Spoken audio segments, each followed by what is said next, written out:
Hello, everybody. Welcome back to We Bought a Mic, a pop culture Zoom cast here for our annual Oscar predictions episode. That's right. We are locking in our picks for the 94th Academy Awards. Welcome. My name's Ernest. My name is Hugh Glass himself. Listeners will know, this is Hunter. Longtime listeners will know that every Oscar season, I spend about 14 days in the wilderness of the Dakotas, eating only raw bison liver, day and night for 14 days, 14 nights, to channel Leonardo DiCaprio's most well-known performance as Hugh Glass in The Revenant. I thought you were going to go for Bronco Henry. The thing is that there's not a lot of night sequences in Power of the Dog. Okay. So yeah. I don't really. Is there a single nighttime in Power of the Dog? Does the sun ever set? I think when they're inside the house playing the banjo. Yeah, it's dark inside, but never outside. Outside, Jane is just no, we're gonna sit with these beautiful plains, these beautiful vistas. I guess I'm in Arrakis reporting live. Mm-hmm. We are doing this high remotely. Off spice. Very high off spice. We're doing this remotely because, well, first of all, you were sick, Hunter, but now you're no longer sick. You got better. But then somehow Drew got sick. And then he was like, well, I got to do the pod on Zoom. And then he was like, actually, never mind. I'm boycotting the Oscars because my favorite films of 2021, Old and Malignant, were not nominated in any categories. So that's why Drew's not here. He was very upset. Drew has always been the guy who says that for him, the best picture is the animated shorts. And so the fact that they took that off of the ceremony, he decided to boycott the entire thing and just said, no, thank you. Well, he did send in some of his picks, though, that we will be announcing here for the podcast. So we'll save those. Yeah. Spoilers. Best Gabriel is Gabriel. Gabriel. Yeah. So we wouldn't have guessed that one. All right. So before we actually dive into the picks, let's talk a little bit about this year's Oscars, because I don't think we got a chance to talk about the nominations when they were announced a month-ish ago, I want to say. So just real quick to just kind of set the stage, The Power of the Dog leads the pack with 12 nominations. There's always one movie, your Benjamin Buttons that that just rake in all the nominations. And then once you're actually locking in the picks, you're like, oh my God, is it going to win a single award? Then Dune with 10, and then tied for 7, Belfast and West Side Story. King Richard got 6. And then Don't Look Up, Drive My Car, and Nightmare Alley all got 4. So those are the multiple nominations. Then you start to get into the 3s and the 2s with Being the Ricardos, Coda, Encanto, Flea, Licorice Pizza, The Lost Daughter, No Time to Die, Tragedy of Macbeth, Cruella, Eyes of Tammy Faye, Parallel Mothers, Tick, Tick, Boom, and The Worst Person in the World. So those are all the movies that were nominated for more than at least 2 Oscars. We should say, though, that getting 12 nominations is no joke. A lot of times you'll see the movie that will get 9, 10, maybe 11, but 12 has only been done a handful of times. I mean, the record for the most nominations ever is only 14. So the only thing kind of going against Power of the Dog is a couple of the technical categories, and then maybe 1 or 2 of the acting that it is missing in.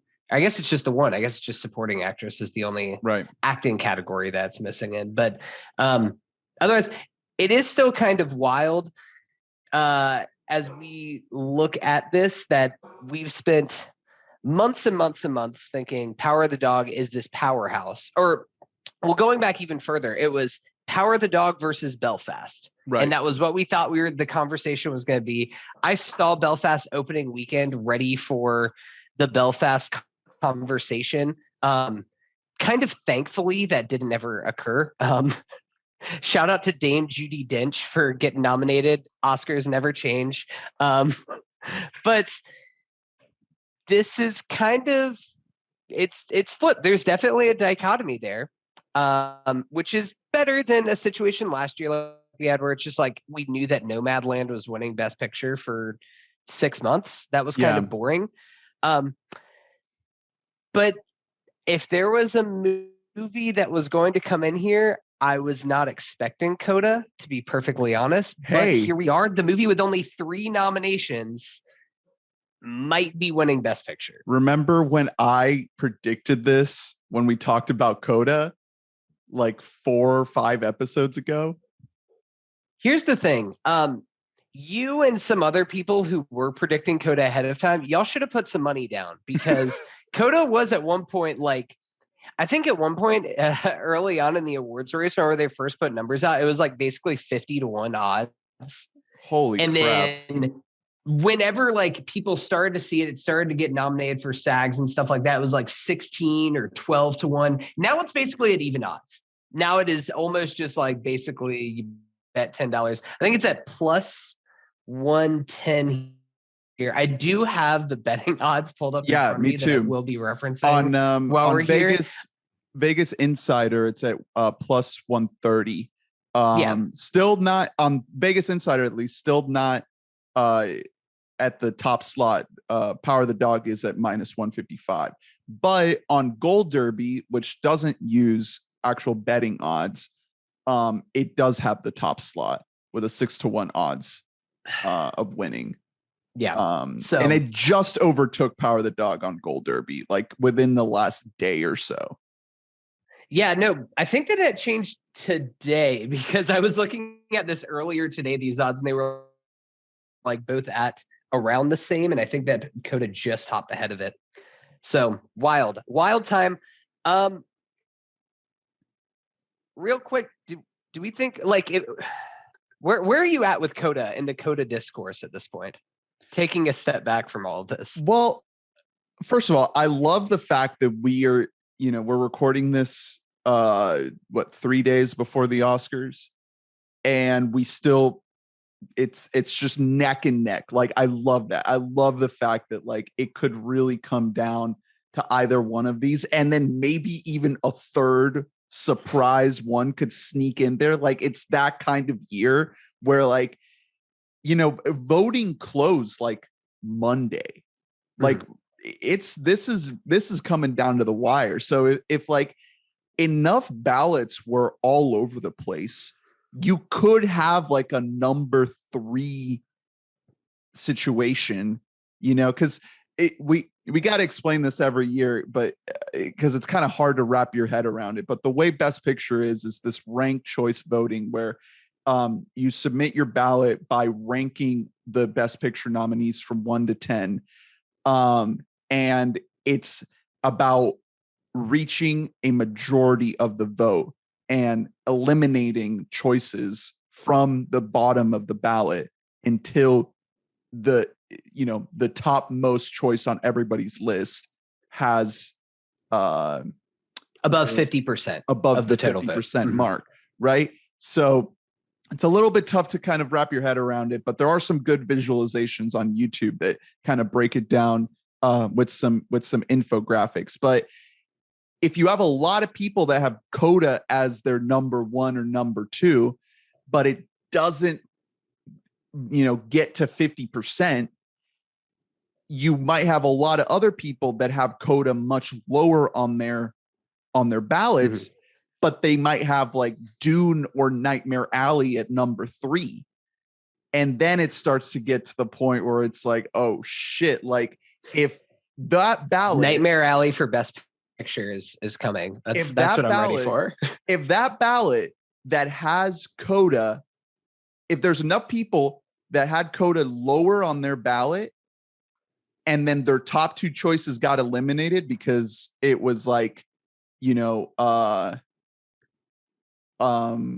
like Don't Look Up or Belfast or King Richard, then you're in a situation where, oh shit, if their number 3 vote is Nightmare Alley or Dune, then then you're talking about a third movie jumping into the race. Like that's Right. how unpredictable this year is, which I love.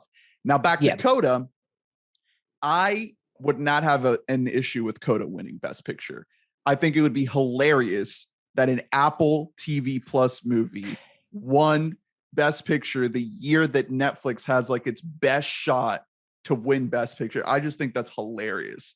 At that point, it's like there truly is a Netflix bias with the Academy. Like there's no doubt about it anymore that we're talking about we're talking about Apple like it's this scrappy underdog. Like, yay, Apple can pull through. And meanwhile, it's also a streaming movie that was just put out on a service.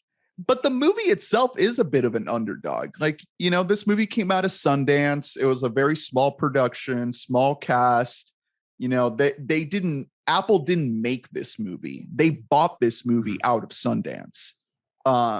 So in that sense, it's like, yeah, you know, it is like the big heavyweight kind of tech studio trying to break into Hollywood, going for Best Picture. But it's also like this tiny movie about an underrepresented group that the Academy loves to spotlight movies like this. And the movie itself, you know, I talked about it on that episode I referenced, and I like the movie. It's a nice movie. And I think that, you know, the reason why I had that take is because it does leave you with like a feel good, warm feeling after you watch it. It's an easy movie to recommend. And it just like, you know, the ending is so nice that like, it's just like, it just makes you feel nice. You know, you forget about like how kind of by the numbers the first half of the movie is, because the last like 30 minutes or so are so kind of gut wrenching and beautiful and tear jerking. So I could see like why this movie is kind of like having this swell right now at this time. And especially because like, you know, a lot of times the way this thing works is like, it's by word of mouth. You know, they're like, oh my God, have you heard about Coda? Have you heard about Coda? You know, it's not like this massive pull. There's no movie stars or anything like that. It's not IP driven, obviously. So it's an easy movie to recommend. So many of these other Best Picture nominees, there's always like some kind of caveat, like, oh, it's a musical. Oh, it's a 3-hour Japanese meditation on grief. Oh, it's in black and white. Oh, it's about sand and space worms. I think that you're only describing Don't Look Up right now, actually. Like I don't know what you can talk about the other movies. But yeah, no, you're all right. That Coda is just it's a feel-good movie. I will say that I've been trying to do better at this ever since, especially a couple years ago, whenever I like took on the task of watching every Academy Award winner in order. If you look back through history, you can kind of just see that almost every single year we create this dichotomy, and it's oftentimes just a very false dichotomy. It's you are either a Shape of Water person or you're a Three Billboards person. It's like I guess I don't know. You're either Roma or you're Green Book. Like we always kind of do this game with each other, and I've been trying actively to not engage with that dichotomy this year. But film Twitter, unfortunately, kind of perpetuates that narrative. Yeah. And when Power you of the Dog is trash. Like, yeah, Power of the Dog is boring trash, and Coda is better than Moonlight. That makes me want to hurt people. So whenever I see bad takes like that, it kind of does. I will say, especially, I rewatched both Coda and Power of the Dog this past week. Oh wow! And Power of the Dog is a film that I really, really admired a lot more on my second watch. I think that the first time I watched it, I'd say that I did kind of admire it more than I loved it. And this time, like a lot of it really did connect with me more because it is kind of a movie that, you know, it's more demanding. Yeah. For all the reasons that you say that Coda is easy to recommend to people, Power of the Dog isn't easy to recommend to people. Like, I would definitely tell my family to watch Coda. I would not tell my mom to watch Power of the Dog. I'd be like, as much as you love cowboys, this is not the one for you. Well, we know Jen is a big Bronco Henry head, so at least she has that going for her. Yeah, of course. So it's kind of interesting. I will say that I think that looking back, if we are just kind of taking 10 years from now, taking out the other nominees, because I think that 10 years from now, I think we might be saying that Dune was really the one that should have won Best Picture. That's right, baby. I think that especially as we move on and Dune wins like 9 technical awards, it's going to be like, you can't see it behind me, but I have a Mad Max Fury Road poster right behind me right now. And I think it might be like that, where we're like, oh yes, Spotlight won that year. I just think of it as the Mad Max year. Yeah. I think if Coda wins, it's going to be weird.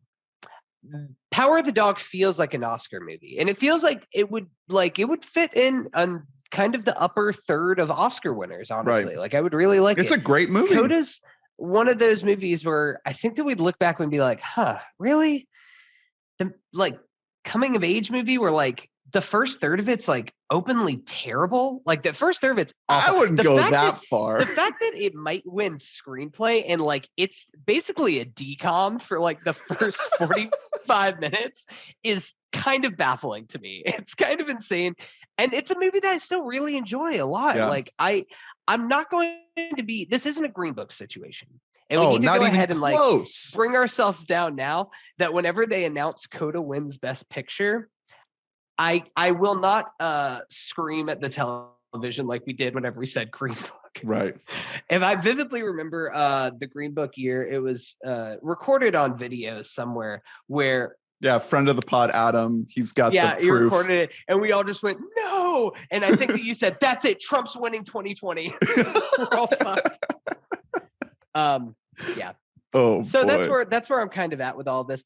Before we get into the nominees, do you want to talk about the ceremony itself? Because I don't think, have we talked at all on the podcast about what they are doing this year and how much of a disaster it will inevitably be? So basically, ABC is like trying to lay down the gauntlet, and they want a 3-hour show tops. So the way they're going to achieve that is by adding a bunch of random presenters, including Tony Hawk and Shaun White. My favorite cinema and people. Multiple musical performances from songs that aren't even nominated, much like the Eminem performance from 2 years ago. And excising the live announcement of 8 awards, including 3 of the shorts, or I should say all 3 of the shorts, which is fine. I mean, I'm happy for those people, but we don't need the shorts. The big deal is they're not showing sound, production design, makeup and hairstyling, original score, which like, what the fuck? And editing. Score is pretty important. Yeah, score and editing, pretty important to movies. I don't know. Like, you ever watched a movie before? It's not a great look. Not a great look if you're trying to make a award show that is supposed to celebrate the power of movies and showcase the love of cinema that we, for some reason, decide to center so much of our lives around. And they're like, oh no, let's bring in Shaun White and Tony Hawk and I don't know, what were some of the other like random fucking presenters that they had? Those were like the 2 that stuck out. Yeah, because they're the 2 people who have nothing to do with movies. So it's like, why are they there? Like, just do something. The thing is, and I'm going to steal a take from a friend of the podcast, Sean Fennessy of The Ringer, that his whole idea was DJ Khaled. That was the other. DJ Khaled is going to be a presenter at the Academy Awards. I don't know if this was his idea or if it was just something that he said on his podcast, but like the problem with the Academy Awards is not that they are too long. The problem is that the Academy Awards don't know what they are, and they're trying to be everything to everyone. Where in reality, we should treat this like the Super Bowl. Like, there's no reason why this shouldn't be an 8-hour long event where there is all day, the pregame show. Like, we can bring in all of these people and have everybody, all these different pundits talking. Instead of making this like trying to truncate it down to 3 hours, let's elongate it. Let's make it to like 4-ish hours. And then we could kind of even split up the ceremony. We can do like 4.5 hours. So we can have a 2-hour block where we give out some of the supporting awards. We can give out some of the tech stuff. And then we have the halftime show, essentially, where we get performances from all of the nominees for Best Original Song as a little bit of an intermission for people. And then you have the 2-hour block at the end where it's like, we got director, we got the actors, we've got cinematography. Like, we've got the big boys all right here in this last block. That's what people want. That's what people are into. And guess what? If you're just trying to bring in casual fans to tune in, they aren't tuning into a 3-hour live broadcast anyways, ABC. Like, you need to at least make all of the awards, put them in one section where they're easy to watch. Another thing that ABC is fucking up is they announced that this will not be streaming anywhere. You have to have a cable subscription to watch this broadcast. They are not going to be like live. Throw it on Hulu. You own Hulu. It's right there. It's so baffling to me, like how these just old white dudes just don't fucking get it. It's right there for you. It's gonna change eventually. They're just being stubborn, but I think that the ratings this year are going to be so abysmal. They're barely going to tick up. I mean, last year was an all-time low of, did it go under 10? Maybe it was like right around the 10 million mark. I think it was sub 10. Let me double check that. Maybe 9 or something. But I think it's not going to improve much this year. I could see it being around the 11 or 12 mark. And the other thing is, like, nobody has seen these movies. Like, we're going to have an Oscar party at my house this weekend. And I guarantee you that like 90% of the people attending this party are not going to have seen like any of these movies. They're probably going to be like, oh yeah, Don't Look Up. I watched like the first 45 minutes of that. That was really bad. And then like, that's it. I can only hope. I can only hope that they were smart enough to turn it off after 45 minutes. Yeah. Yeah, no, you're right. And the movies that are probably most beloved by people aren't going to win the big stuff. Like, Dune was a widely watched movie that a lot of people loved.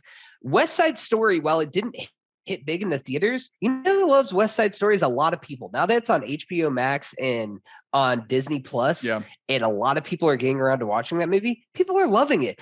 I've Nightmare Alley. Like some Nightmare Alley. Unfortunately, I have not seen the Twitter push for Nightmare Alley, although, dear God, do I want it so bad. But I have seen like some people who I follow who I wouldn't normally associate with liking a movie like this, checking out Drive My Car, because that movie, they did a really smart thing where they just said, hey, this movie just got nominated for best picture. Boom, it's on HBO Max on Friday. Like, here you go. Now it's yours. You can watch it. And other movies have not done as good of a job at the streaming, like thinking specifically of Belfast, which is still not available to stream. I still haven't seen it. Don't know what you're doing there. And honestly, Licorice Pizza. Yeah. I know that our boy PTA is very very sacred about the theatrical experience. And buddy, Paul, I love you. I love you so much. You're one of my favorite baby bubbas. But people got to see your movie, man.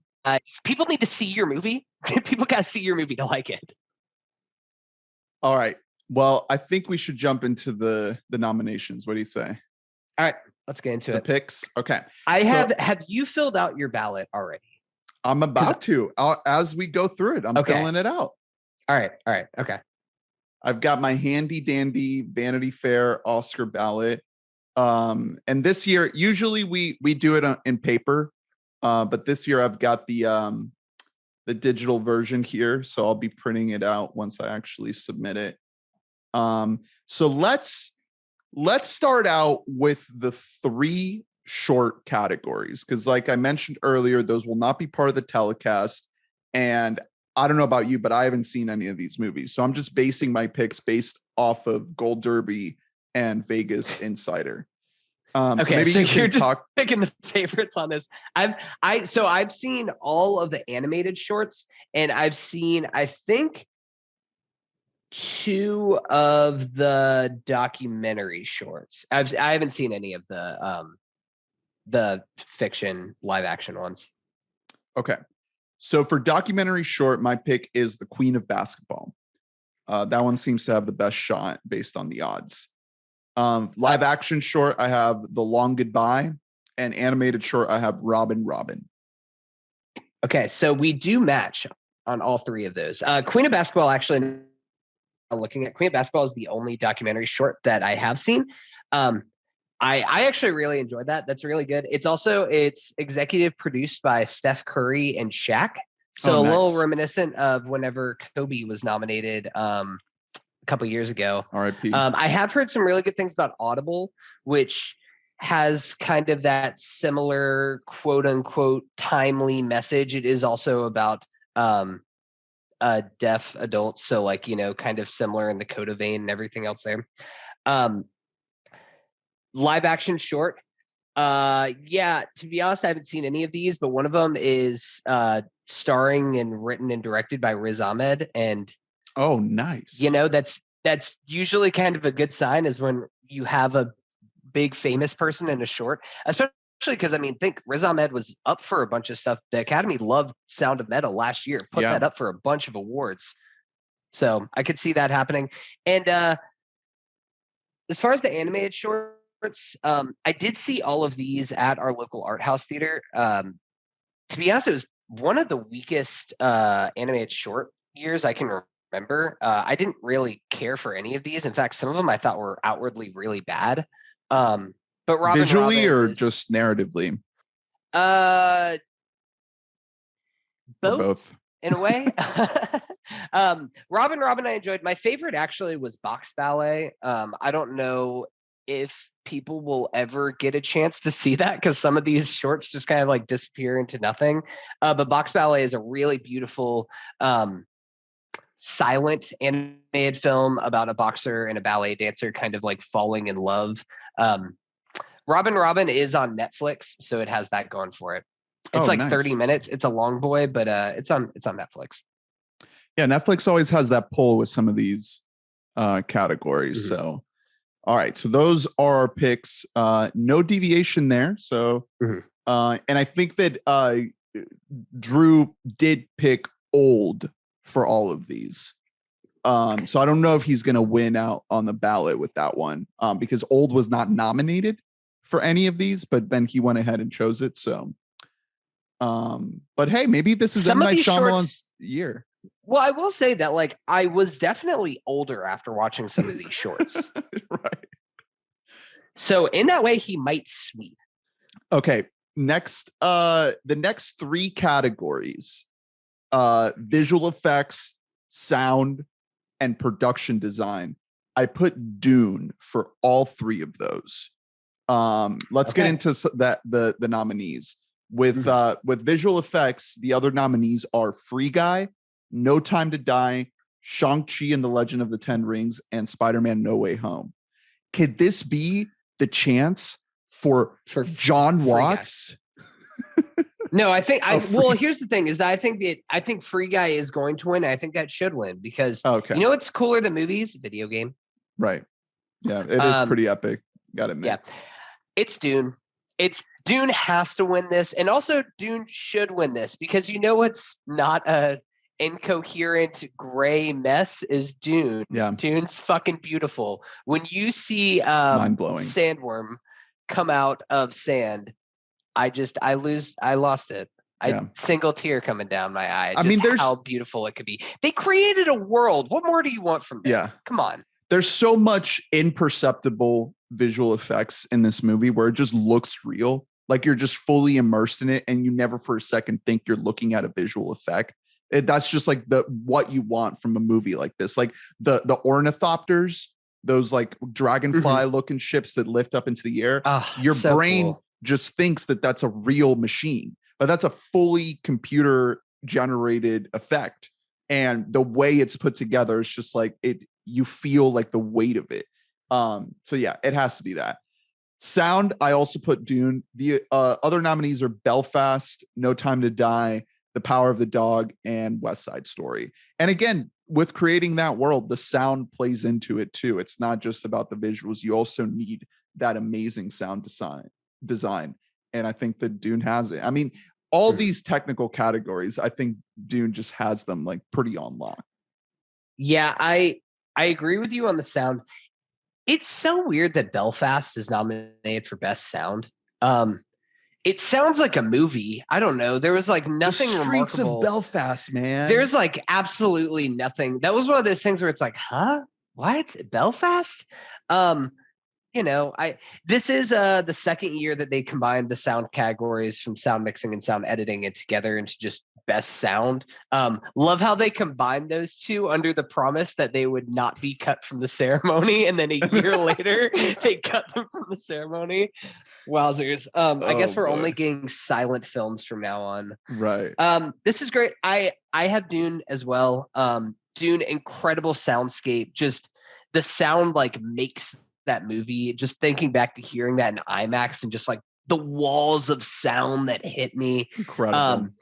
I will say, shout out to West Side Story sound. We're going to talk about West Side Story more later on, but it just really incredible like mixing. And that's kind of just, musicals are kind of that's their bread and butter is sound mixing, but West Side Story just does it impeccably well.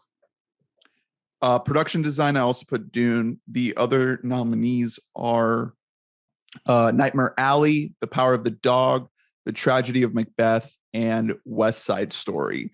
This was the one that film heads were really upset that Wes Anderson's The French Dispatch did not get in, because I think it could have won if it would have been in here. I think the only movie in here that could eat Dune's lunch would be Nightmare Alley. I know production design people have a real soft spot for this movie and just GDT's movies in general. But I think it is going to be Dune. So this is going to be the first time that we disagree. Are you going Macbeth? I have Nightmare Alley taking this one. Oh, Nightmare Alley. Okay. No, I'm taking Nightmare Alley. I think that the thing is that I would never have picked Nightmare Alley like before the nominations came out to win this award. But the fact that Nightmare Alley did get 4 noms means that there is some love for it. People do like Nightmare Alley. And I don't think it's going to get completely shut out. And just kind of looking at the other spots, I'm not really sure where else there's room for it to snag a win. Yeah. And I mean, the production design is incredible. Production design like makes Nightmare Alley in so many ways. It is absolutely gorgeous. The fact that there's kind of 3 arcs to the movie, like you can feel the 3 different arcs, and all of them have drastically different production designs from one another, is just really impressive. It's great. I like how it feels, kind of like how really old movies, they have like a certain level of like artificiality to their set design. Mm-hmm. It has that feeling, but it also layers on a lot of like grimy, worn quality to it. It's not like clean and pristine and untouched. It has like this like weathered feel to it. So I would totally be okay with this winning, but I gotta stick with also with Dune, I mean, maybe. To your point about that, like it almost feels like a facade, so much of the production design, which kind of like feeds into the story itself of Nightmare Alley. That's a great point. So it's so good. You're right. The thing is that I wish that French Dispatch was in here, but I'm not really mad with any of these nominees. Like, Tragedy of Macbeth is my least favorite of these movies, but the production design is insane. It's movie so looks fucking incredible. Beautiful. Like, are you kidding me? I'm never gonna say, as much as I have problems with Tragedy of Macbeth, which I don't want to be the guy who criticizes Shakespeare. No, he's a hack. He's a hack. Yeah, drag him. Fucking drag him. Use some fucking English, my guy. Yeah. Fuck Bill. Yeah, no, but Billy that movie shakes. is like fucking stupidly beautiful. Yeah. No, they found a way to really lean into, a story that lives on the stage and bring it to the cinematic landscape with the production design and the cinematography, which we'll get to in a second. And it just looks unlike anything else you've ever seen. It's so like stilted, like really, really rooted in like German expressionism and those like dark blacks and like sharp angles and really stark shadows. It looks incredible. Also, it's a very strong category. Shout out to Catherine Hunter, who wins I think she's going to be a lock for Best Witch. Yeah. Because she plays 3 of them. Right. So God, good she job by you, rules. Catherine Hunter. She rules in that movie. Okay, makeup and hairstyling is the next category. I have Eyes of Tammy Faye on this one. This movie has been winning a lot of the makeup and hairstyling guild awards. The other nominees are Coming to America, Cruella, Dune, and House of Gucci. I would love for Dune to win this because the Baron Harkonnen makeup and hairstyling is incredible. The way they transform Stellan Skarsgård in this movie is just like Oscar worthy. But just looking at the Gold Derby and Vegas Insider listings, it just looks like the odds are on Eyes of Tammy Faye. What do you think? So you think that our beloved House of Gucci, with it only getting one nomination, is just going to go home completely empty. Are you going all in on Paolo? I think that the only way that this wins is if Paolo Gucci himself presents all of the awards at the Academy Awards. Is it too late to get Paolo Gucci to host the Academy Awards? Amy Schumer, what are we doing? Yeah, we can just kick Amy Schumer, replace him with Jared Leto doing full Mario voice up there. God damn it. And the Oscar goes to. I'm so bummed that House of Gucci doesn't have like 8 nominations. Do you know how much more fun this award season would be if we had Jared Leto on the trail just doing like his it really meant it was really important to me to turn my in Italiano. Yeah. It would have been so much better of an award season if we had that. No, I'm also going with Eyes of Tammy Faye. A movie that I have not seen, but I am planning on. I'm going to try and check out that and Parallel Mothers. Those are like the last 2 big boys that I have to watch. Yeah, I also one other thing for the Eyes of Tammy Faye, and we'll talk about her more whenever we actually get to the Best Actress. But Jessica Chastain is like campaigning for her makeup and hairstyling team. Yeah. She announced that she won't be on the red carpet before the Oscars because she's going to be watching her makeup and hairstyle team out there winning their award and everything else. And we clap. Queen. We love Jessica Chastain. Queen. Yeah, so yeah, I'm gonna go ahead and pick makeup and hairstyling for that because from what I have seen, the movie's kind of made for makeup and hairstyling. Right. If I had to pick my favorite, since I can't say that I have seen that movie yet, I would probably go with I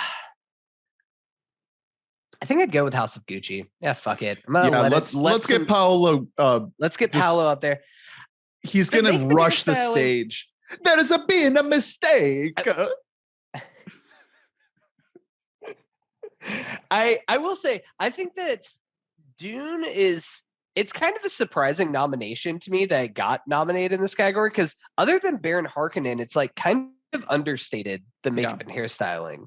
Like there's one abomination of a character and then everybody else is just kind of, just standard like sandy, dirty makeup. Hey man, Timmy's hair looks popping the whole movie. Does that mean do you think next year that we're going to get the Batman's going to be nominated just because Colin Farrell, people don't know. People leave the Batman. They're like, that was Colin Farrell as Penguin. What? Yeah. It would be cool to get a nom at least. All right. Next category is editing. My pick here is again, Dune.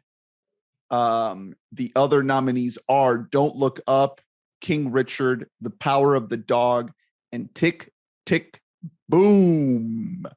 I don't think Dune has this one completely on lock. I've seen Don't Look Up win a couple of some of the editing specific awards. And I think King Richard won a big editing award. So that was the big surprise that King Richard won the Eddies, which is the editing guild, which is surprising because I think, like I will say the tennis sequences are really well done. By the way, King Richard is a movie that I have now seen, and I did really, really enjoy a lot. But for the most part, other than the tennis sequences, it's kind of just edited like any other biopic. So kind of surprising to see that win.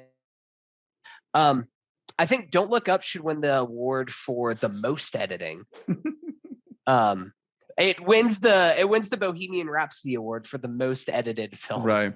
I don't think there the definitely editing were cuts. in Don't Look Up is as egregious as in Bohemian Rhapsody. No, Bohemian Rhapsody, that was incomprehensible. We have to remember, Bohemian Rhapsody won best editing. That is the most insane thing in the world, because that movie is the worst edited movie like ever see in my life. I think it's going to be Dune. I also have Dune here. I think that this is going to be in that part of the night. Unfortunately, this part of the night mostly won't be during the broadcast, but this will be the part of the night where Dune is just kind of sweeping up in a lot of these categories. Personally, I think I would take Tick, Tick, Boom here. It's between Tick, Tick, Boom and Dune. Great editing. Tick, Tick, Boom, though, I think that the editing is kind of like one of the things that makes that movie, is that the flipping back and forth, being able to kind of balance the on theater portion of the movie with the actual movie itself is just really, really impeccably well done. Yeah. Honestly, if there's a category that might go to Tick, Tick, Boom, it might be this one. If it's going to get a single Oscar, I wouldn't be surprised if it's this category, because I feel like, you know, if the people that vote for the editing Oscar, you know, feel strongly enough about what they did with that movie, it would make sense for this to be a little bit of an upset, because it's very well edited. I will say, and I don't know, they haven't really announced how they're going. Like, are we going to find out on Twitter who's going to win these awards before they just drop them on the pot? So this is a thing, and I don't know if, one, we are in Florida, where unfortunately is not a legal betting site. I wonder if there's going to be, in states where it's legal to bet, if there's going to be live betting odds for the Oscars, because if it comes out early that The Power of the Dog wins best editing, I think that it might push it to like borderline lock to win best picture, because it is very, very indicative. 7 of the last 10 years, I believe, the film that wins best editing also wins best picture. Now, Power of the Dog isn't expected to win this award this year. I'd say it's probably in 3rd place right now, 3rd or 4th place. But if Power of the Dog does win this award, then I would feel pretty confident about Power of the Dog winning best picture. Wow. So, okay. Look out for if you're in a legal betting state. If that's run to your local bookie with a ticket and just be like, put me down, put the mortgage on Power of the Dog. Costume design is the next category. My pick here is for Cruella. The other nominees are Cyrano, Dune, Nightmare Alley, and West Side Story. I feel like this is another one where I would love Dune to win, obviously. I think they absolutely knocked it out of the park with the costume design. It's another part of building that world, and, you know, having to pull from what Frank Herbert wrote in describing the way these people dress in this world, and also pulling from the David Lynch movie and from other iterations of this story and all of the concept art and illustrations that have been done over the years. They just really found a good balance to kind of blend all of that together, and at the same time bring something new and fresh and exciting to this Villeneuve version of the story. But unfortunately, Oscars got to Oscars, and Cruella is a story about costumes. And for some reason, that's it. The people that vote on these awards, they like to award stories that showcase the work that they do. So I'm going with Cruella.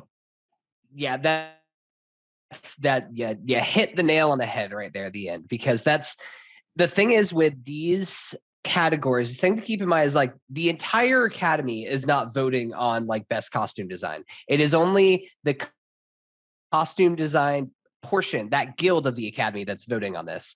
And in the same way, writers love an Aaron Sorkin or an Adam McKay type because they're writery writers. costume designers love movies where it's all about them. Right. Yeah, I think it's going to go Cruella. I actually agree with you, though. I think that Dune, if there is an upset to be had here, I think that is Dune. Again, if we just like start to get kind of the Twitter buzz of like, oh my God, Dune won this and this and this, because the costumes are like really underrated in Dune. Like it really goes into building this world and kind of they have very different costumes from each other. Of course, the still suit. Talk about the pee pee and the poo poo. Gotta have it. Yeah, kind of like these like long robes that like you see like Baron Harkonnen and the what are they called? The Harkonnen people. I don't know. The Harkonnens. House Harkonnen. Yeah. House Harkonnen. There we go. That's yeah, that's very good costume design. I don't know. Personally, I think I would want to give it to West Side Story, but that's just me. I think it's like when you those are awesome fucking costumes. So good. God, the colors. Like let me tell you, West Side Story, if there's a movie that like going back probably should have been on my top 10 of the year, like I've just been putting on West Side Story casually and just been like, oh man, this dance sequence, oh man, the America sequence, like it's just the most beautiful cinema shit that you've ever seen. Like, God damn it, Steven, you did it again. But especially because it is there's so much legacy behind the classic West Side Story and those costumes that we associate with the characters, and the fact that they kind of injected new life with the costumes and not going overboard awesome. with it while still keeping it. Cause like one of the things I appreciate about the costumes is that like, especially during that opening sequence where all the jets are in blues. And then later when you meet all the sharks, they're all in reds. It doesn't jump out at you. It takes you like a second to like get it. Like, oh, they're all wearing blue. Oh, they're all wearing reds and oranges. It's like you kind of, it blends into the overall visual design of the movie. And I think it's very, very smart to do that. And then in the scene in the what's it called? The gym, the Mambo, like the way the costumes work in that scene is just like fucking perfect. It's so good. Okay. So only one deviation so far. I wonder if we'll get into some more now that we're getting into some of these bigger categories. The next one is cinematography, which again, I have Dune. Greg Fraser, fucking legend, fucking king, just giving us one of the best looking movies of the last like 10 years easily. Like, holy shit, this thing looks fucking incredible. It needs to win the Oscar. I think the only one, I'll read the rest of the nominees for cinematography, which is probably like maybe the most stacked category. It's kind of a perfect. Yeah. Like all of these movies look incredible. Are beautiful and also like very visually unique, stylistically unique from one another. Yeah, like you could point you're like to kind a of frame, getting different flavors all over. Yeah, you could point to a frame from every one of these and immediately be able to differentiate which movie it's from. You got Nightmare Alley, The Power of the Dog, The Tragedy of Macbeth, and West Side Story. I think Power of the Dog might be the one that could take it from Dune. It's tough to say because, again, it is a very stacked category. I could really be happy with any of these winning it. But it was shot by Ari Wegner, who hasn't really done also too much. Shot Zola last year. So and two very visually different movies from each other. I could see Power of the Dog pulling this off, especially if this is kind of a Power of the Dog type of night. Power of the Dog, fucking beautiful movie. Like I'm not The thing is, like, I wouldn't be upset with a single one of these movies winning. This is one of the tougher ones for me to pick. Also, we just mentioned it before, but Janusz Kaminski, Steven Spielberg's longtime cinematographer for West Side Story, making a movie that kind of looks different from anything that Spielberg's done in the last, I don't know, like at least 20 years or so. This looks so stylistically unique compared to kind of this boring kind of gray aesthetic. I'm thinking of movies like The Post and stuff like Yeah. that. They're just kind of like nothing. They just kind of like wash over you, like whatever. That was definitely a movie. And then Bruno Del Bonell for Tragedy of Macbeth, again, stunning. I also do have on my ballot that I filled out, I also did put Greg Fraser down on here. It just kind of feels like a Greg Fraser moment. It feels like it's just kind of one of those things where I think all these below the line categories, like Dune's kind of undeniable whenever you're just looking at all of these aspects of like the what goes into making a movie. Like it's insane that Dune's just going to dominate a lot of these, and not at all, and isn't at all in the best picture conversation, but here we are. All right. The next category is original song. The nominees are Be Alive from King Richard. This is Beyonce, by the way. Dos Oruguitas from Encanto. Down to Joy from Belfast. No Time to Die from No Time to Die. That's Billie Eilish and her brother Phineas. And Somehow You Do from 4 Good Days, which apparently is a real movie. It's definitely exists. Real movie. So you've already checked out 4 Good Days, right? For your Oscar watch through. You've already crossed that one off. God, I wish that I want someone to love me the same way that the Academy Awards love Diane Warren. Diane Warren is just out here. No, because Diane Warren is won things. I just want to pull up here real quick how many Oscar nominations she has. My God. She has 2, 4, 6, 8, 10, 12, 13 nominations. Going back to 1988. And still no wins. Oh my God. I didn't realize that Diane Warren's never won. That's insane. Yeah, Glenn Close, step aside, okay? Diane Warren has 13 nominations and no wins. Yeah. So many Glenn Close is in this movie. So it's like it's the nexus of unvictorious nominees. 4 unfortunate women. That's hilarious. So I'm curious what you have here. I've waffled back and forth between 2, and I think that. Well, obviously, the big ticket item is Encanto, because like the music is like all over TikTok. It's charting. It's like breaking records. Like it's the engine powering this movie being popular. But the song that's nominated is not one of those songs. The most mid song, one of the most mid songs. It's the nice, it's like tender. It's like the soft, like little tender, like slower ballad. You know, that's the one that they thought was going to be like the Oscar song. You know, like this is They thought it was going to be the Remember Me. Yeah, or it's their not. Whole New World or something like that. You know, so I think that. You know, again, you have to think about like the branch of the Academy that votes on these awards, right? Part of me thinks that they want to award Encanto as a whole, like all of the music from Encanto, and give it to Encanto, even though it's not the specific song that's actually like powering the popularity of the music from that movie. But I think I'm going to go with No Time to Die. I just think that Billie Eilish is just like this powerhouse. They want to give her an Oscar and tell her like, all right, you've arrived.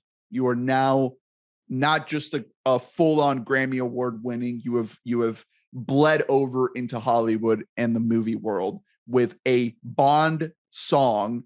That's actually a good song. I like it. Mm-hmm. Yep. I mean, it's not, I don't think it's like one of the best Bond songs, but it's like, you know, it's a high profile gig to do a Bond song. Yeah. It's not as good as Skyfall, but didn't Sam Smith win this for Spectre? I'm not sure. Was it Sam Smith? Who was it? I know that whoever did it for Spectre won, and that song is like nothing. So like the barrier of entry is usually pretty low for Bond songs to win Academy Awards. You're right. It did win. Yeah. It was called Writings on the Wall by Sam Smith. Don't ask me to hum a single line of that song, because that is nothing. Here's the thing, and maybe it's because we need more deviation in the podcast. I'm trying to make this more interesting. I'm going to go with Dos Oruguitas. And the reason being, Oruguitas, excuse me, two caterpillars. Encanto is a movie that I have seen. I did watch last night. And, you know, Dos Oruguitas, I kind of feel about this as I did about Encanto as a whole, which is I like it. I don't love it. But this is kind of very classic Disney, where they always put the ballad up for it to be nominated for Best Original Song. And this is like, I don't know what, like the 4th, 5th best song in the movie. Like it's, I don't know if I had the soundtrack pulled up, this is probably a skippable track most of the time. Yeah. But the important thing here to remember is that if Encanto wins Best Animated Film, which it might, that's big, that's important. But the Academy really, really wants to recognize one man specifically, and that's Lin-Manuel Miranda. Mm-hmm. They want to give her a little gold man. If Encanto wins Best Picture, I don't think that he'll get that will qualify him to actually get an Academy Award. If he wins for Best Original Song, he'll have the EGOT. He is one Oscar away from having the EGOT at however old Lin is. Probably 40 something. Let's see. He was born in 1980, 40, so he's 42. 40, yeah, 42. Yeah, and I think that the Academy wants to give it to Lin. It's kind of like it's time for Lin-Manuel Miranda that he deserves to be recognized in every facet. So I'm gonna go with two caterpillars. Just real quick, this is what the Gold Derby standings are. No Time to Die is 10-3, and Dos Oruguitas is 37-10. And then on Vegas Insider, No Time to Die is -350, and Dos Oruguitas is +240. So very, very even odds there. I'm taking an underdog. I'm taking a little bit of an underdog there, but I don't know. I've just kind of been thinking about like that I think that Encanto has to win something. And I actually personally don't think it's necessarily a lock to win animated feature. We'll get to that in a second. Yeah. So that's what I'm feeling there. I think No Time to Die should win. I think that that's the best song that's nominated here.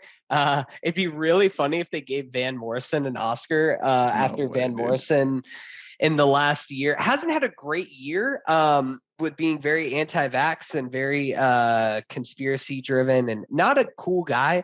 And Be Alive, let me tell you, that song is nothing of a song. It's very reminiscent of the Lion King song that got nominated a couple years ago with Beyonce.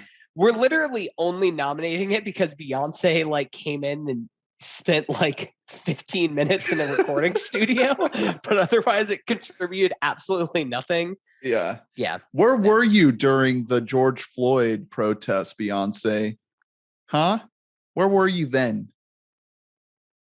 See? Nothing. Still no word. How come, Chef Willoughby? All right, what's next?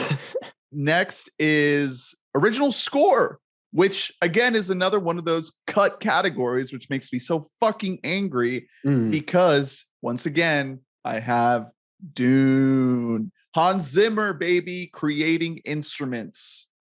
I think the only person that could probably take Hans's glory is a man by the name of Johnny Greenwood for The Power of the Dog, which is an incredible, incredible score. I'd be very, very happy to see that one win. I think it's kind of neck and neck between those two.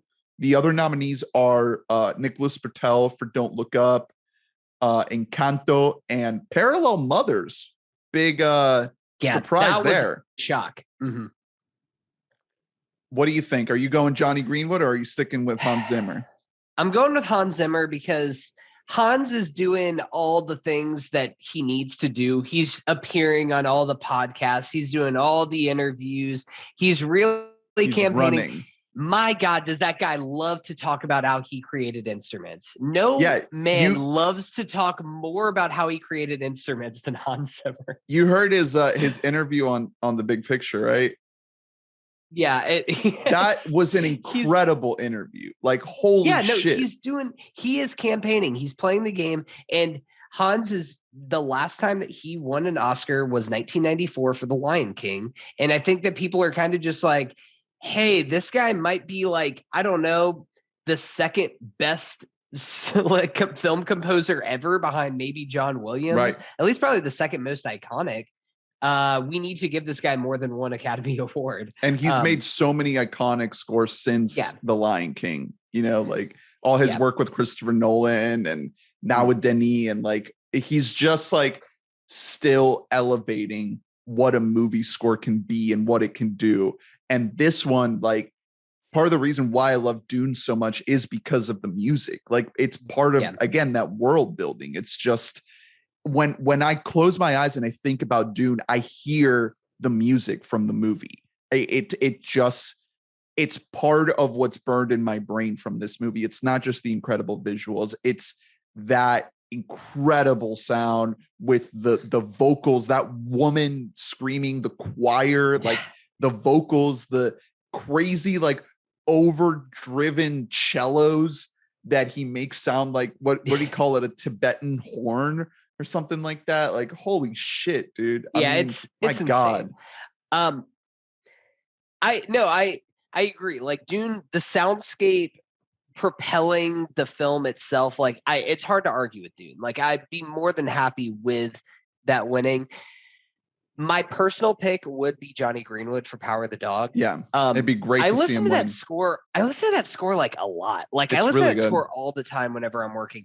I think it might be his best work. It's between that and Phantom Thread, but it's kind of how he like makes what is traditionally kind of associated with country or Western sounds and makes them sound like so eerie and ominous and unsettling, and how that propels the tone of this movie, which is so much of Power of the Dog has such little dialogue and is extremely score driven. That talk about closing your eyes and picturing a scene, I can just hear that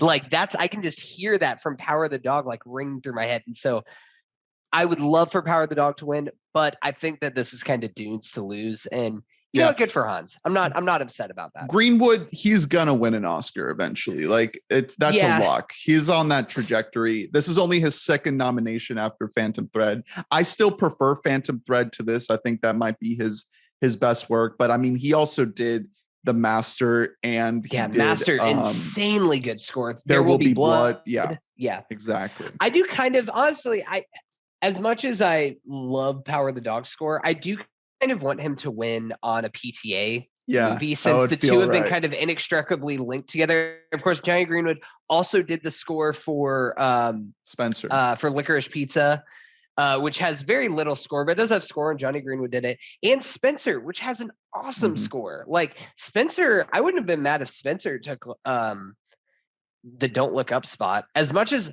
I love Nicholas Britell, he's one of my favorite composers alive. I couldn't tell you the score from. That's. I think I was like distracted by trying to figure out what movie each of the actors was in, that I was not paying attention to the score that was being played behind them. Okay. Next category is documentary feature. I have Summer of Soul, or When the Revolution Could Not Be Televised. This is the Questlove documentary about the Harlem Music Festival. The other nominees are Ascension, Attica, Flea, and Writing with Fire. I think Flea might be the one that could stand a chance against Summer of Soul, but it seems like Summer of Soul has been cleaning up at all the other award shows. So, yeah. Have you seen any of these? No, I haven't. Well, I've seen Summer of Soul. Okay. Yeah. Summer of Soul is the only one that I've seen too. I really want to get a chance to watch Flea before the Academy Awards, if I have time to. But I'm also picking Summer of Soul.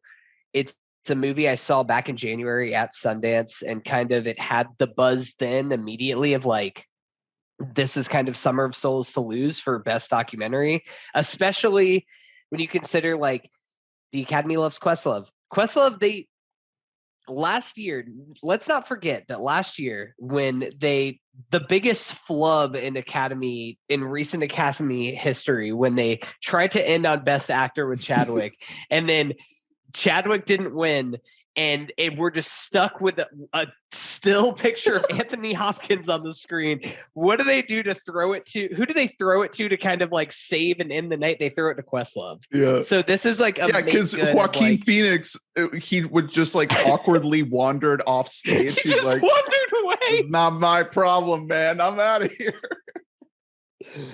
Oh, that's one of the funniest things to ever happen. And honestly, I do think, as much R.I.P. Chadwick, I love you. I think that history will remember The Father is like an incredible achievement by Anthony Hopkins, and probably is like great late stage acting performance. I think it's gonna be Summer of Soul. I have heard, if there is an upset, Flea, and also Attica, which is a movie I hadn't really heard about, but then it won the DGAs for best documentary, which was kind of like this massive shock that I don't even know where to find Attica, to be perfectly honest, but I don't know. That is sometimes categories like this can get kind of weird because, you know, documentary filmmakers like certain things more than your average filmmaker, and they can kind of appreciate more of craft and difficulty, like degree of difficulty over quality necessarily. I believe it is on Showtime. Oh, well, that's why. Sorry. Maybe whenever I finally get around to watching Yellow Jackets, I'll also watch Attica. Okay. Next category is another one that we might deviate on. It is animated feature. The nominees are Encanto, Flea, Luca, The Mitchells versus the Machines, and Raya and the Last Dragon. I'll let you go first here. What do you got? Because I feel like I know what you got. It's tough, man. Yeah. I'm going, it's between my head or my heart. Right. Really, like, it's kind of insane. I would have just said Mitchells and Machines had this in the bag for months, because this is just kind of fits that like Lord and Miller, like after Spider-Verse. A lot of times people in the animated community kind of go a little bit against the grain as far as like Disney-fication of these animated movies. And I know I personally kind of feel that way a lot of times, is seeing something a little bit unique, a little bit different. Mitchells and Machines actually has some really awesome animated film choices. Plus, I just kind of think it's the best of these animated movies personally. But then there's Encanto, and it's insane the meteoric rise that it has, that now we're probably starting off we're starting off the broadcast with people don't talk about Bruno, and like we're gonna have this whole like big Encanto moment. And now it is funny, I have seen kind of some Mitchells and Machines late pushing happening here in the last like couple weeks, is like hey, people don't forget about us, like we're doing something different. Lord and Miller, like they came to us with this idea of these people, and like whatever. Everyone's so into their phones. I'm gonna go with my head, and I'm gonna go with Encanto. But that being said, I hope that it's Mitchells and Machines, but I think it's gonna be Encanto. All right. I think I'm going to zag here, and I think I'm going to go Mitchells versus the Machines. Yo, let's go. I hope you're right. I mean, I know I got to ride for my people, for my homeland, for Encanto. I think it does have a really good chance of winning. Let's check the odds again. 31-10 odds on Gold Derby, and 4-1. Actually, Flea is creeping up with 4-1 for both Flea and Mitchells versus the Machines on Gold Derby. And then on Vegas Insider, let's see. Encanto minus 800, Mitchell's and Machines plus 500. So I could make a little money here if I wanted to.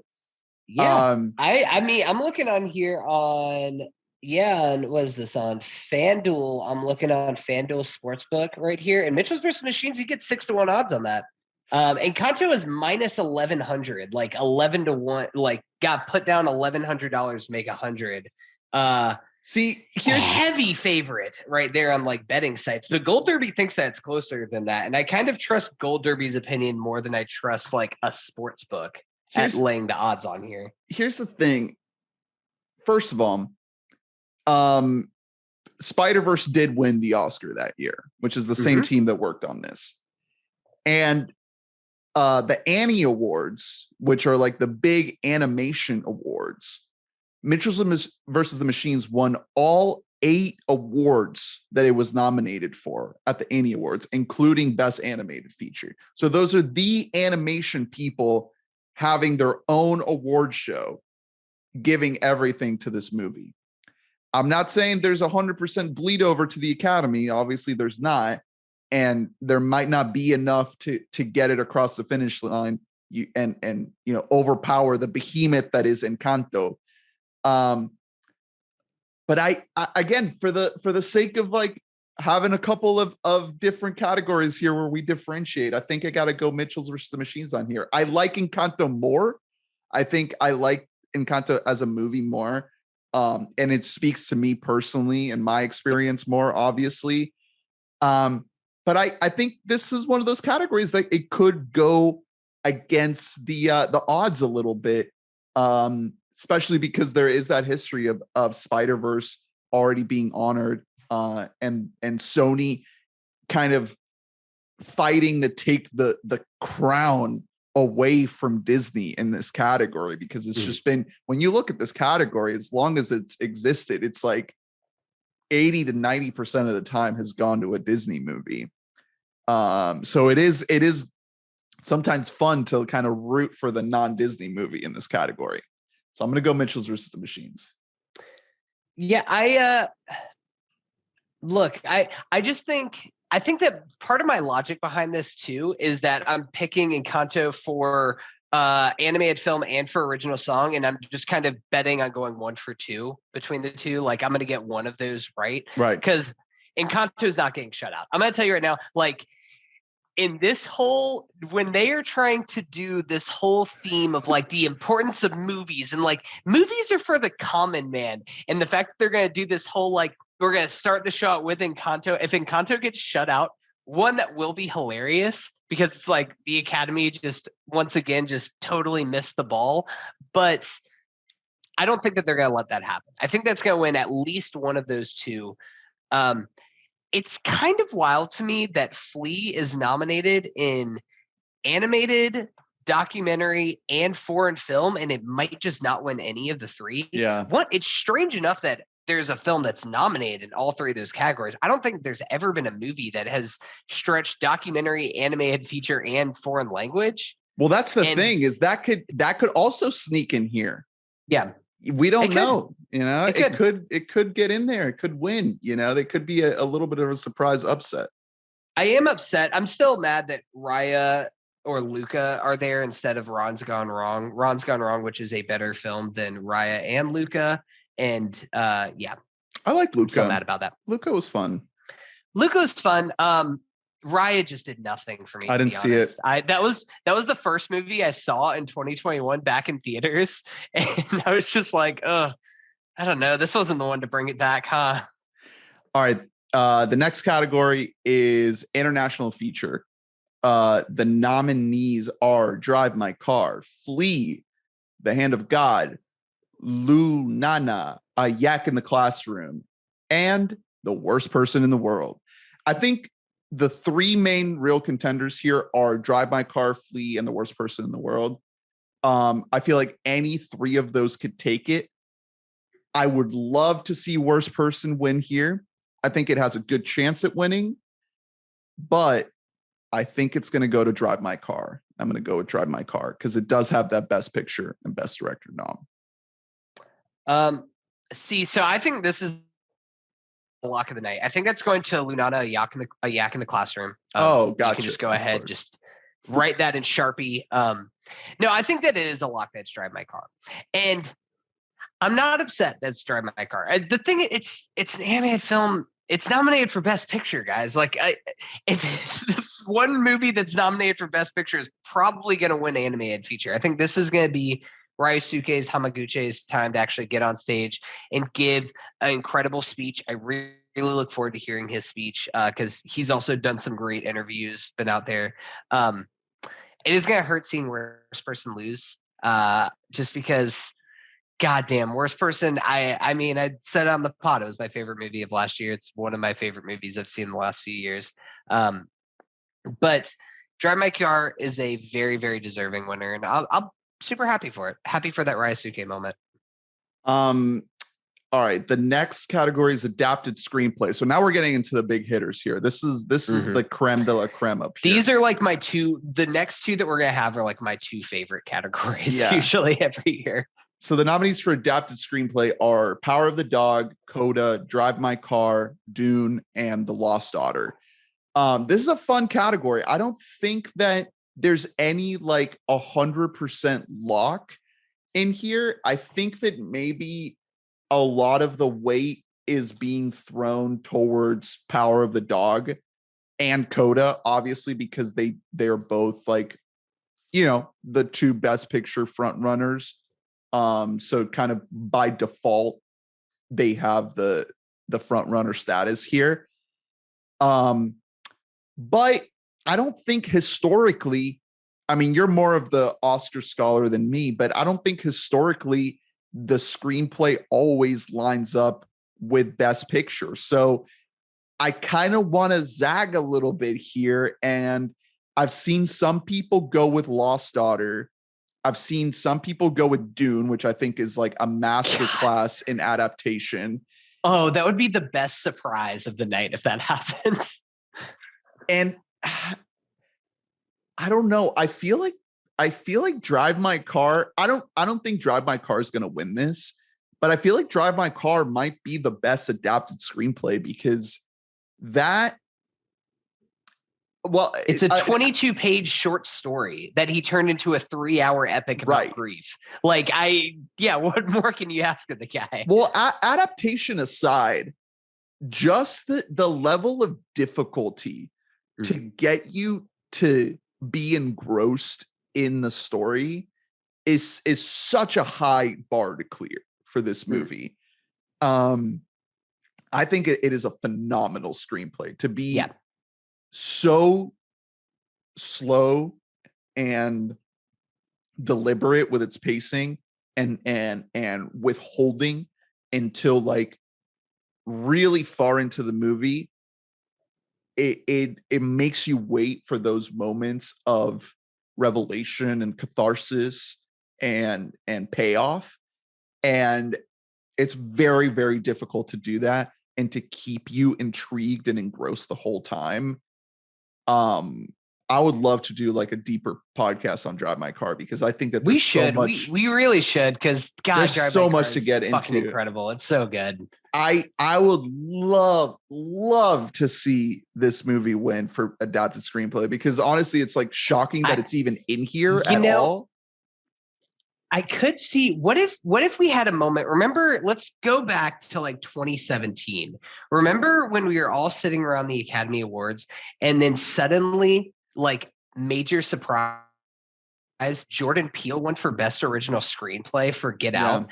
And then we all got around and we're like, oh my God, is Get Out gonna win Best Picture right now? Like, we all just like lost our minds for like 30-minute stretch there thinking Get Out actually had a chance. But like, the screenplay awards, like, so many times, this is like the cool awards. This is where you award like kind of the real movies that should win Best Picture, which is why people have been putting Lost Daughter here. Like, I've seen a couple of predictions put Lost Daughter. I also think that's a great screenplay. It's an incredible screenplay. It's so good. Flipping between timelines. Yeah, apparently a really well done adaptation too, like changed a lot from the source material. I agree with you. Drive My Car is my favorite of these, just favorite script as a whole. But Yeah, I don't know. think It's that tough. I think that it's going to go to Coda, Really? which, Okay. funny enough, is my least favorite script of all 5 of Yeah, these. it's not a great. Yeah, It's not a great the script. dialogue is like so like low level. It's not.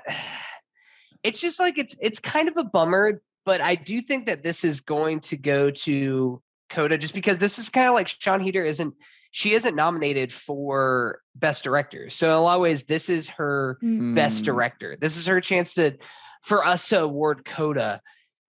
And I don't want to give away where I'm going here, but I think that there's a chance that this might be the biggest Coda moment of the night. Okay. So you're going to pick Coda here. I'm picking Coda for adapted screenplay. I think I'm going to go Power of the Dog. Wow. Yeah. For an inverse of what I'm saying, for this will be the biggest moment of Power of the Dog for the night. That's where we're going Perhaps. Yeah. I think the Power of the Dog screenplay is really, really phenomenal. And I think that it does a really good job, kind of like similar to what Drive My Car does, to be very withholding and like trust the audience to like stay with the story until a certain point in that third act where it like finally starts to reveal itself. And if you've been paying close attention, all the clues are there for you to kind of grab on to that, kind of final swing that the story has. And I would think it'd be a worthy win. It is Jane Campion doing Jane Campion adapted it. The writing, right? Yeah. Yeah. But Drive My Car. I mean, I'm gonna Drive My Car is my sneaky. I would lose my mind if Drive My Car won. I would be like jumping up and down. I'd be so excited. I'd be ecstatic if Power of the Dog won for all the reasons that you pointed out. Like, I think the screenplay is fantastic, and we mentioned it up at the top. But as far as like just considering like degree of difficulty of adapting a screenplay, Dune is just like it's like, we don't talk enough about how good the fucking script is of Dune. The fact that is like somewhat a watchable piece of a watchable product is just a miracle. And that is all goes to the screenplay. And it's just incredible job by Denis and who is it? Eli Roth and everybody else who worked on it. I think Eric Roth. Eric Roth, excuse me. Eli Roth. Yeah, not guy. Eli Roth, not the bear Jew. Not that guy. But also, funny enough, Coda is kind of the easiest adaptation, which that's kind of making it ironic that I'm talking about how much I love this award and historically who wins this, and then I'm picking Coda to win it. But Coda is also, it's adapted from a French film, I believe, or Italian film. So movie adapting a movie or modernizing and making it in America is, I would imagine, as a non-writer, a little bit more difficult than adapting like a 2,000-page epic or a 22-page short story. But I don't know. That's just me. You're right. This is going to be that point in the night where like whoever wins this category, like we're going to perk up and be like, oh, is this? Yeah. Is this indicative of something to come? Yeah, exactly. Unless it's Lost Daughter. If it's Lost Daughter, then Lost Daughter, dude, that would be such a great surprise if it's Lost Daughter. Because this also would be a great Maggie Gyllenhaal moment. It's like a Maggie Gyllenhaal, you've arrived. Like you have taken the step beyond acting that you've now, because of course she's acting in a ton of movies. Did she ever get any love for The Deuce? Was she ever nominated or won any Emmys for that? No, I don't think so. I don't know if she was nominated. No. But she's just been around for so long, like kind of done the Hollywood grind. Right. Like, you've earned it. The Lost Daughter did win a couple Spirit Awards. So it does have a couple of wins under its belt. But outside of that, I don't think that her as a director or a writer has gotten like huge attention this season. She did win the DGA for first time feature. So first time feature. That was the other one. Mm-hmm. So that might be a little bit of she won the best screenplay award at the Independent Spirit Awards. So I just already know that come Oscar night, we're gonna be at your house. We're gonna be drinking some mixed drinks. We're gonna be getting all in the festivities. I'm gonna have my suit on. The tie is definitely gonna be pulled down at this point, and there's gonna be a part where we're huddling around each other and we're gonna be like, is Dune gonna win Best Adapted Screenplay? And then we're all gonna be mad when it goes to Coda. Best Picture. Here we go. Gonna happen. Dune heads rise up. I'm mentally preparing myself for it now. All right. The next category is original screenplay. The nominees are Licorice Pizza, Don't Look Up, Belfast, The Worst Person in the World, and King Richard. Is this going to be Paul Thomas Anderson's Little Gold Man moment? That's the question. It's funny. The question. I think this is a 2-man race that weirdly had to become a fucking 3-man race with Don't Look Up. And let me tell you now, if Don't Look Up wins Best Original Screenplay, I'm gonna flip some shit. Like, I'm going to lose my fucking mind. Yeah, didn't it just win the WGA? It just won the Writers Guild Award, which oh my God, if Don't Look Up wins Screenplay or Best Picture, like I'm gonna drive my car into a ditch. I'm going to go unhinged on Oscar night. I might just banish watching the Academy Awards for like at least I'm gonna take like a 10-year hiatus if Don't Look Up wins a bunch of shit. Hey, Belfast is still at the top at Gold Derby. So I do still because that flipped, because here's the things that PTA was kind of in the driver's seat for so long. It was the It's Time Award for Paul Thomas Anderson. We won't give him director, we won't give him Best Picture, but we'll give him a writing award. This is like a little gold man to almost like to hold you over. And the thing about Paul Thomas Anderson is that Paul Thomas Anderson does not campaign. He actively does not campaign. He doesn't give if you have a problem with his movie, or if you have a question about his movie, he just goes like, huh, that's interesting. I never thought about it that way. We're like, if you watch a PTA movie, you know that everything that he thinks about is the most articulate, stepped out thing, but he doesn't like to play the game. And that's why we love Paul Thomas Anderson. But that is why I'm worried that he might not win it. Because on the flip side, you have Kenneth Branagh, who is doing all of the campaigning. He is out here kissing all the babies about how this is my story. This is my life that I'm telling. This is my Roma. It's black and white about the tough streets of Ireland. And also keep in mind, Belfast was the front runner for Best Picture at the very beginning of the award season and now has really dropped off. So this might be they're like, okay, Belfast. All right. Yeah. And all right. It will be funny if this gets shut out after just being the front runner for like from the period of like July to September. Right. I don't know, man. I kind of I'm going with my heart. I'm taking Licorice Pizza. I'm cheering for it to win. I want it to win, so I want to have it on my ballot as this is PTA's time. And I know I'm just like setting myself up for failure. I'm setting myself up to have the Don't Look Up football taken out from under me and just fall flat on my ass. This is one of the most open races in terms of the Vegas odds. You got Licorice Pizza plus 100, Belfast plus 130, Don't Look Up plus 500, King Richard plus 2,000, and Worst Person plus 2,000. Lock. Yeah, there's no real lock here.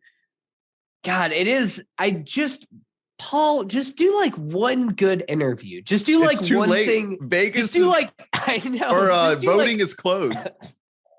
Just do like one thing where you explain one aspect of your movie, because everyone needs their hand held and they only want good guys depicted in their movies. So I'm thinking like a couple different things at once. I do think that if you're ranking these in terms of likelihood of winning, I do think you got to put Licorice Pizza up top. I feel like that's just like a safe number one. I don't know if you put Belfast at number 2. I think you put Don't Look Up at number 2. Because are you just gonna take Don't Look Up? Are you gonna root for chaos? Are you gonna root for me to like punch a hole in your garage? not on Sunday night. Not only do you have the WGA win, but you also have the fucking liberal California thinking of like, this is Adam McKay's angry finger wagging stance against the state of the world and against the powers that be that have led humanity into climate catastrophe. And we need Adam to McKay's applaud tantrum. it. Exactly. Yeah, they want to applaud it. They want to celebrate the achievement that he has put on the page, how he has purged himself of all of his climate anxiety. And I wouldn't put it past them to you know what else is called purge? Like, you know, you also purge your body whenever you like take a shit or you throw up. That's also purging. And that's kind of what I would compare Don't Look Up if I were to if I were to actually describe Don't Look Up, like what that was is like some kind of a bodily function. I would compare it to those two, to purging. What about Worst Person? Could we have like a huge outside swing in? I will say, I'm much Licorice Pizza. Fucking love that movie. Love Paul Thomas Anderson, my favorite working filmmaker. Worst Person is my favorite script of the year. Worst Person is my favorite movie of last year. So like, I want Worst Person to win. I don't think that is a shot. I think that this is a 2, maybe 3 horse race. And I think that Worst Person and King Richard, especially Worst Person, it's kind of like a happy that we're here kind of thing. But I don't think that has a chance to win. What if King Richard won this? Are we just like, are we all gonna be like circling around? Like, is King Richard gonna win? Who wrote this? Right now? Does anybody know who wrote this screenplay? Hey, I will say, King Richard is a good movie. I really thought King Richard was kind of just gonna fall into the biopic, sports bio drama kind of shit that we see all the time, and it's a good movie. I like it. Zach Balin is the writer. Has Zach Balin written anything else? Nope. No, this is okay, cool. This is literally his first. All the more impressive then. Screenplay, and he's credited with writing the upcoming Again, 3. We're just happy to be here. Okay. Well, there you go. I need to make a pick here. And I need to lock something in. My heart. Don't look up. Do it. My heart is telling me Licorice Pizza, but I might choose Chaos. And I think I'm going to go with Don't Look Up. Do it. Dear Lord, God help us all. Lord forgive you for picking Don't Look Up. God, Jesus Christ. If Don't Look Up, I know, like, after saying and just already hyping myself up, I'm preparing for Don't Look Up to win this and probably just Best Picture while we're at it. Don't Look Up is just going to sweep everything, and I'm going to Adam McKay won an Oscar already for Big Short, right? Yeah. So this would be a situation of them just like giving him another one, and not Paul Thomas Anderson, who, you know, continues to not have an Oscar. They would just be happier not letting PTA continue to not win.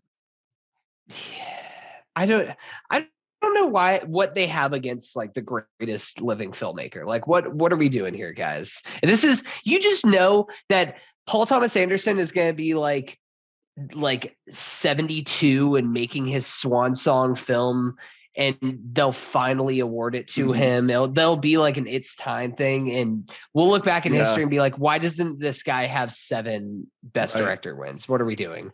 Now, if Kenneth Branagh wins, will he accept the award in character as his character from Death on the Nile, the inspector guy? I think that if Kenneth Branagh wins, then to pay an ode to him as a filmmaker, he should shoot his entire acceptance speech in a Dutch angle. So we're just stuck, just like tilting our heads the entire time while we're watching Kenneth Branagh accept his. And then he's like, "Death on the Nile, streaming right now on Hulu. Check it out." Has anyone seen that? Does like a single person watch that movie? No. Yeah, no. Okay. Did you tap out after Artemis Fowl or what on the Kenneth Branagh train? Yeah, I was has to hoping leave the that I train. was really bummed that didn't get any Oscar love. So then Yeah. All right. Okay, we're rounding the end here with these last couple big boy categories. Let's do the four acting categories. First up, supporting actress. The nominees are Ariana DeBose for West Side Story, Jessie Buckley for The Lost Daughter, Kristen Dunst for The Power of the Dog, Judi Dench for Belfast, and Anjani Ellis for King Richard. This is a lock. This is Ariana DeBose for West Side Story. I'd be shocked if anybody else won this. I think maybe the only person that could sneak in there would be maybe Judi Dench. Does she have an Oscar already? Yeah, she has Judi Dench just because, like, why not? Like, let's just get Judi Dench award. I think she does have an Oscar from like Judi Dench way should back. not win this award, to be perfectly honest. Kirsten Judi Dunst maybe could sneak in there. I think that if anybody, it would probably be Kirsten Dunst. But I don't think that there is anybody. I think that's Ariana DeBose. This is the most lock of the night. Like, I'm willing to just like put the house down on this. Like, let me just see here. The odds. They don't even have the odds on FanDuel. Let me it's check. minus 1,000 on Vegas Insider. Minus 1,000. Oh yeah, no, I'm on here. I just went to BetUS, which is an offshore site, and they have it at minus 2,000. So yeah, this is a lock. Like, this is the one. Ariana DeBose has swept every single award leading up to this, and super deserving. Like, she's incredible. Yeah. Kind of really the anchor of the whole movie. Just really like brings it her all. You just can't help but get swept up in it. It's an incredible performance. Ariana DeBose is who I'd say like should win this category. But if there is somebody outside of this, I love Kristen Dunst. It's not my favorite Kirsten Dunst performance, to be honest, but I'm just happy for her that she's nominated here and that she's kind of in the conversation a little bit.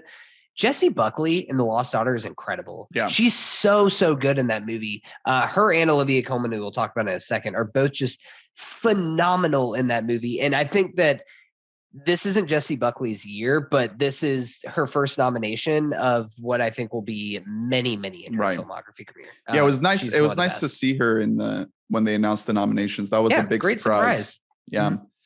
Mm-hmm. Also Anjani Ellis, like a true supporting performance, like just really coming in there. Her scenes with Will are like some of the best scenes in that movie. I will say there has been an Anjani Ellis push, specifically by Will Smith. Will Smith is out here like all the interviews now that he's looking pretty comfortable in the best acting race. Yeah. He was out here just talking about how like I actually was elevated in all my scenes with Anjani Ellis. Mm-hmm. Like, just so you know. Yeah, it's true. That's what you gotta do.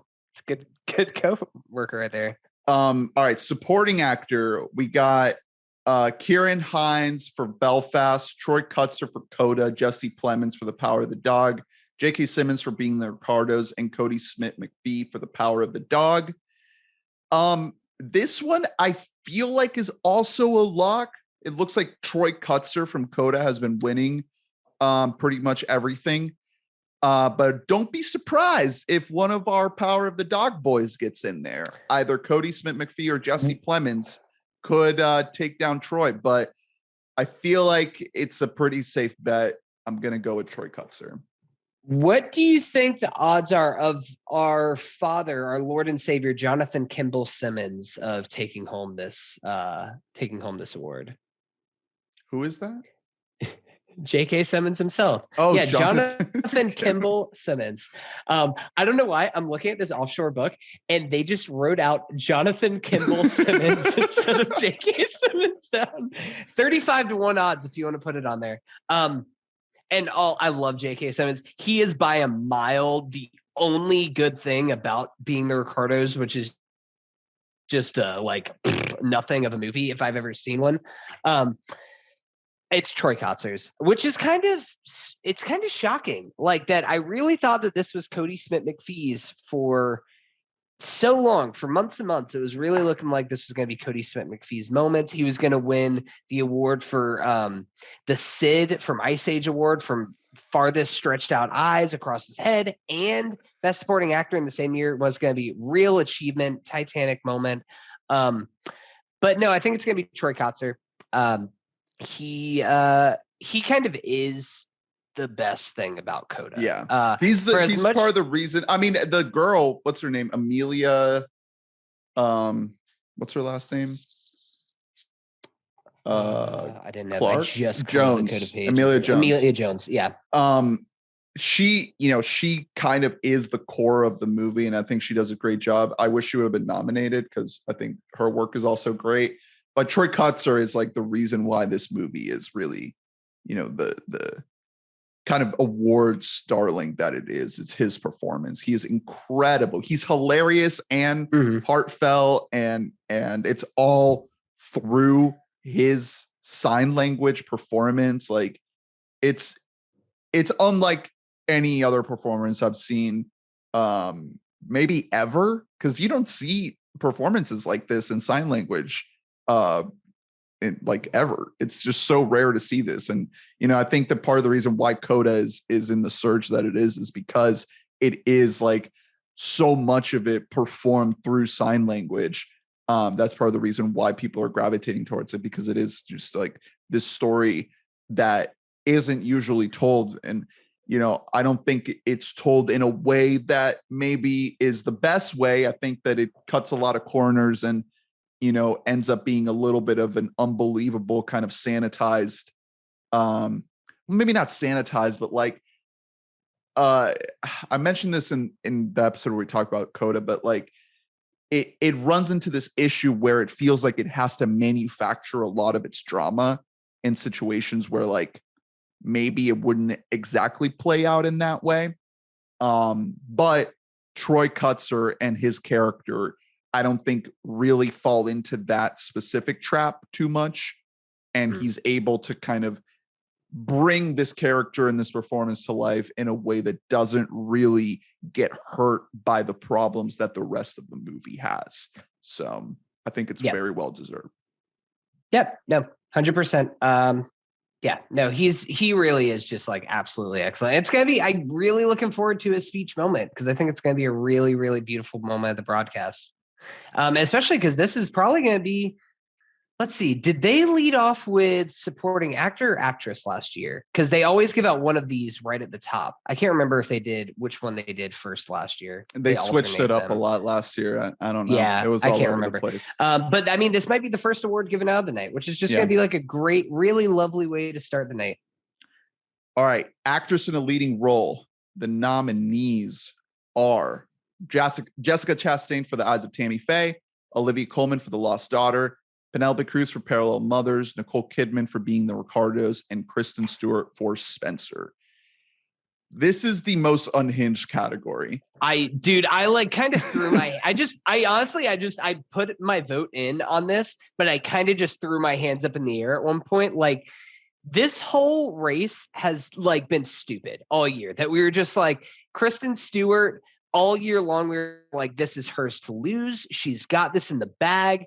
Then for a while, it was like, is Kristen Stewart not even going to be nominated? Right. Now she's in here. And then it was like, okay, she's back in the lead again. And then Nicole Kidman came in. And I think people finally watched Being the Ricardos, and they're like, wow, that movie kind of sucked. Penelope Cruz came in here with Parallel Mothers, a movie that's still like, I don't really know anyone who's seen that movie. And then there's Olivia Colman, The Lost Daughter, who's incredible. But my pick here is going to be Jessica Chastain for The Eyes of Tammy Faye. Yeah, it seems like it's going that way. And the reason for it is because I think that this is such an open year. And I think that in a situation like this, where it just becomes so wide open, you kind of just give it to the person who's trying the hardest.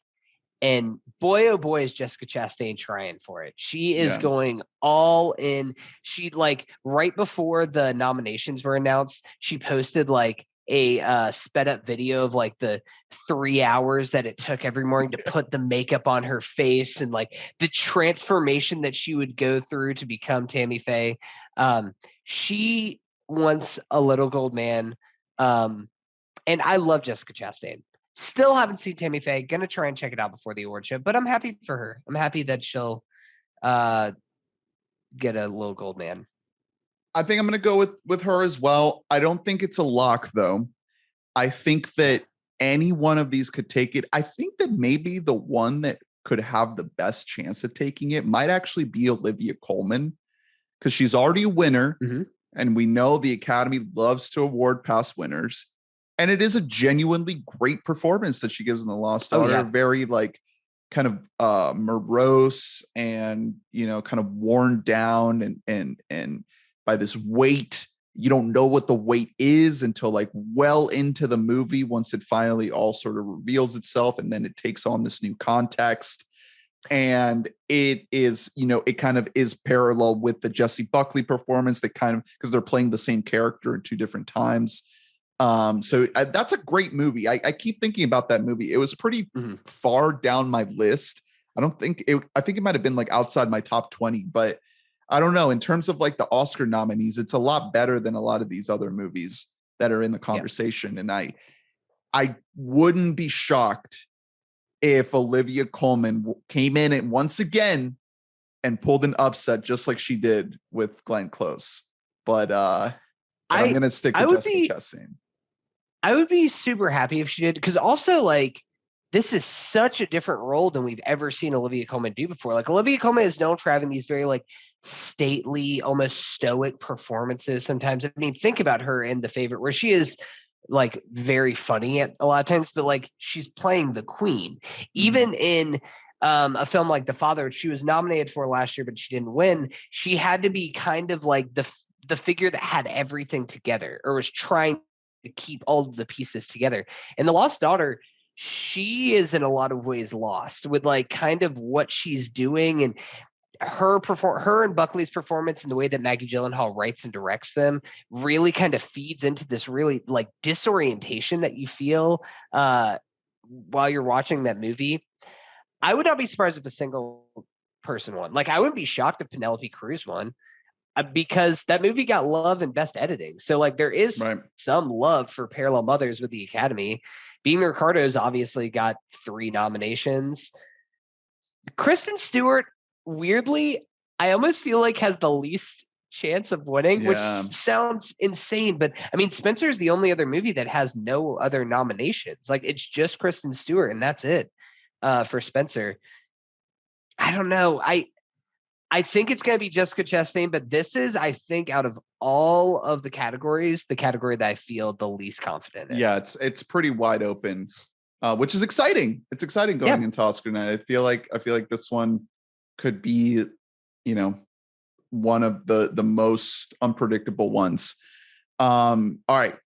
Next category is actor in a leading role. Nominees are Javier Bardem for Being the Ricardos, Benedict Cumberbatch for The Power of the Dog, Andrew Garfield for Tick, Tick, Boom, Will Smith for King Richard, and Denzel Washington for Tragedy of Macbeth. All right. I think Will Smith is finally going to win his Oscar. I'm willing to lock it in. But little old Benny come. He's coming in. He's coming in hot. We're going to start calling Benedict Cumberbatch Benny Cumby. Is that the new Robert Patty, the Batty Daddy? And Cumberbatch. He is right behind him. Right behind him.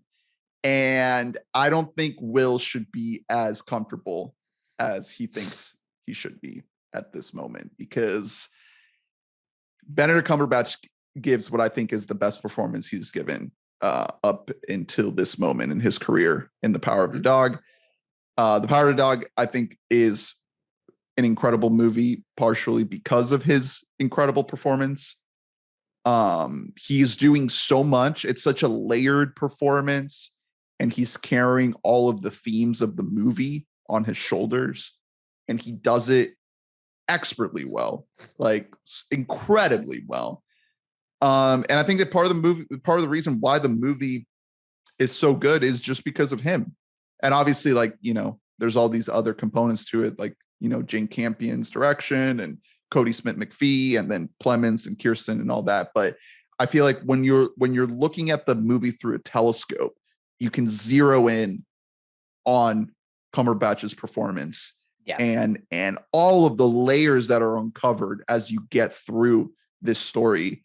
And it all feels so earned, and it all feels like you are experiencing this very I don't know, like you're getting into something deeper with this character. So I mean, he is the core of the movie. Like the Power of the Dog just straight up does not work without Benedict Cumberbatch.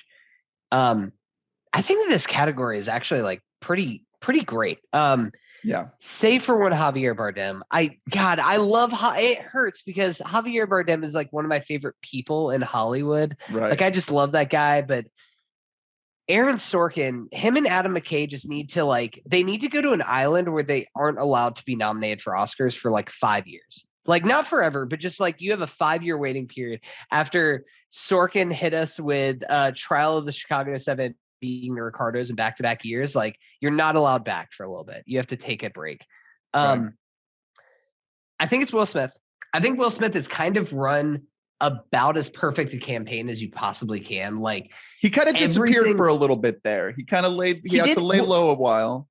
He did, because I think that people were starting to think like we're getting a little bit too much Will Smith. Well, also King Richard came out like in October or something like that. Yeah, September, October. It came out a while ago at this point. But he was on the trail before King Richard came out. King Richard came out. He was going out doing all the interviews, and then he lined up his autobiography to also come out like around that time, where there was the big stories about his relationship with Jada Pinkett Smith and all these kind of like things that we're learning more about Will Smith as like a person. It's in an autobiography. We're seeing his version of things. Sorry guys to break news. But I think that he did kind of run a perfect campaign. I think that he disappeared at the right time, because sometimes think about Glenn Close with the wife. We kind of saw a little bit too much Glenn Close for a while there. Like she was trying too hard. And I think that Will Smith kind of settled into the right spot there, where he's never like bending over backwards saying that he wants the Academy Award. Instead, he's like being Will Smith, playing it cool. Yeah. But we just know how bad he wants an Academy Award. I think if he doesn't win this, then he's never going to win it, unfortunately. Yeah. So I hope the Academy does what's right and they give it to him. Yeah. But it's tough. I actually think that Tick Tick Boom is the best thing that Andrew Garfield's ever done. Like Andrew Garfield, who's one of my favorite actors. He's got a long career ahead of him. No, I don't think that he's going to win. I think that there was like a chance there, a shadow of a chance for a second, but I don't think that he's got a shot there. But do love him. Benedict Cumberbatch, like you said, it's the best thing he's ever done. You know, you can never say that Denzel is a 0% chance of winning. I'd say that it's kind of close to that. It's not an incredible performance, though. You know, like when I think about that movie, I don't think about like, oh my God, Denzel Washington's performance is. Yeah, you think about the aesthetic. It's all about the aesthetic of that movie. I'm going with Will Smith. So, and it's gonna be great. I'm so happy to see Will Smith up there on stage. I can't wait for it. You know, sometimes you just got to give it to someone like Will. You know, sometimes you just got to be like, all right, you're a movie star, and you've done so much for the industry.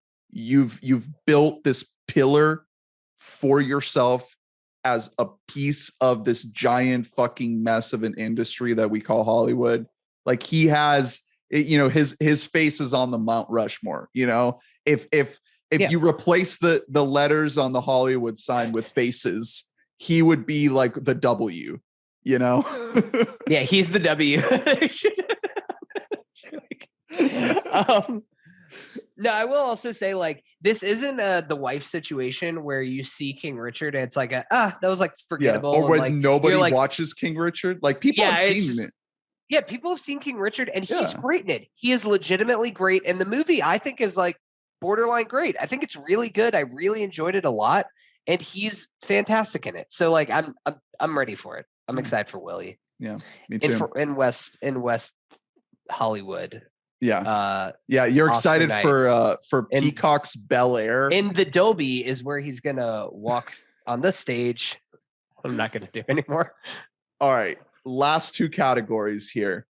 Best director nominees are Paul Thomas Anderson for Licorice Pizza, Kenneth Branagh for Belfast, Jane Campion for The Power of the Dog, Ryosuke Hamaguchi for Drive My Car, and Steven Spielberg, a little bit of an underdog, this Steven guy, for West Side Story. Scrappy guy, scrappy underdog, Steven Spielberg here.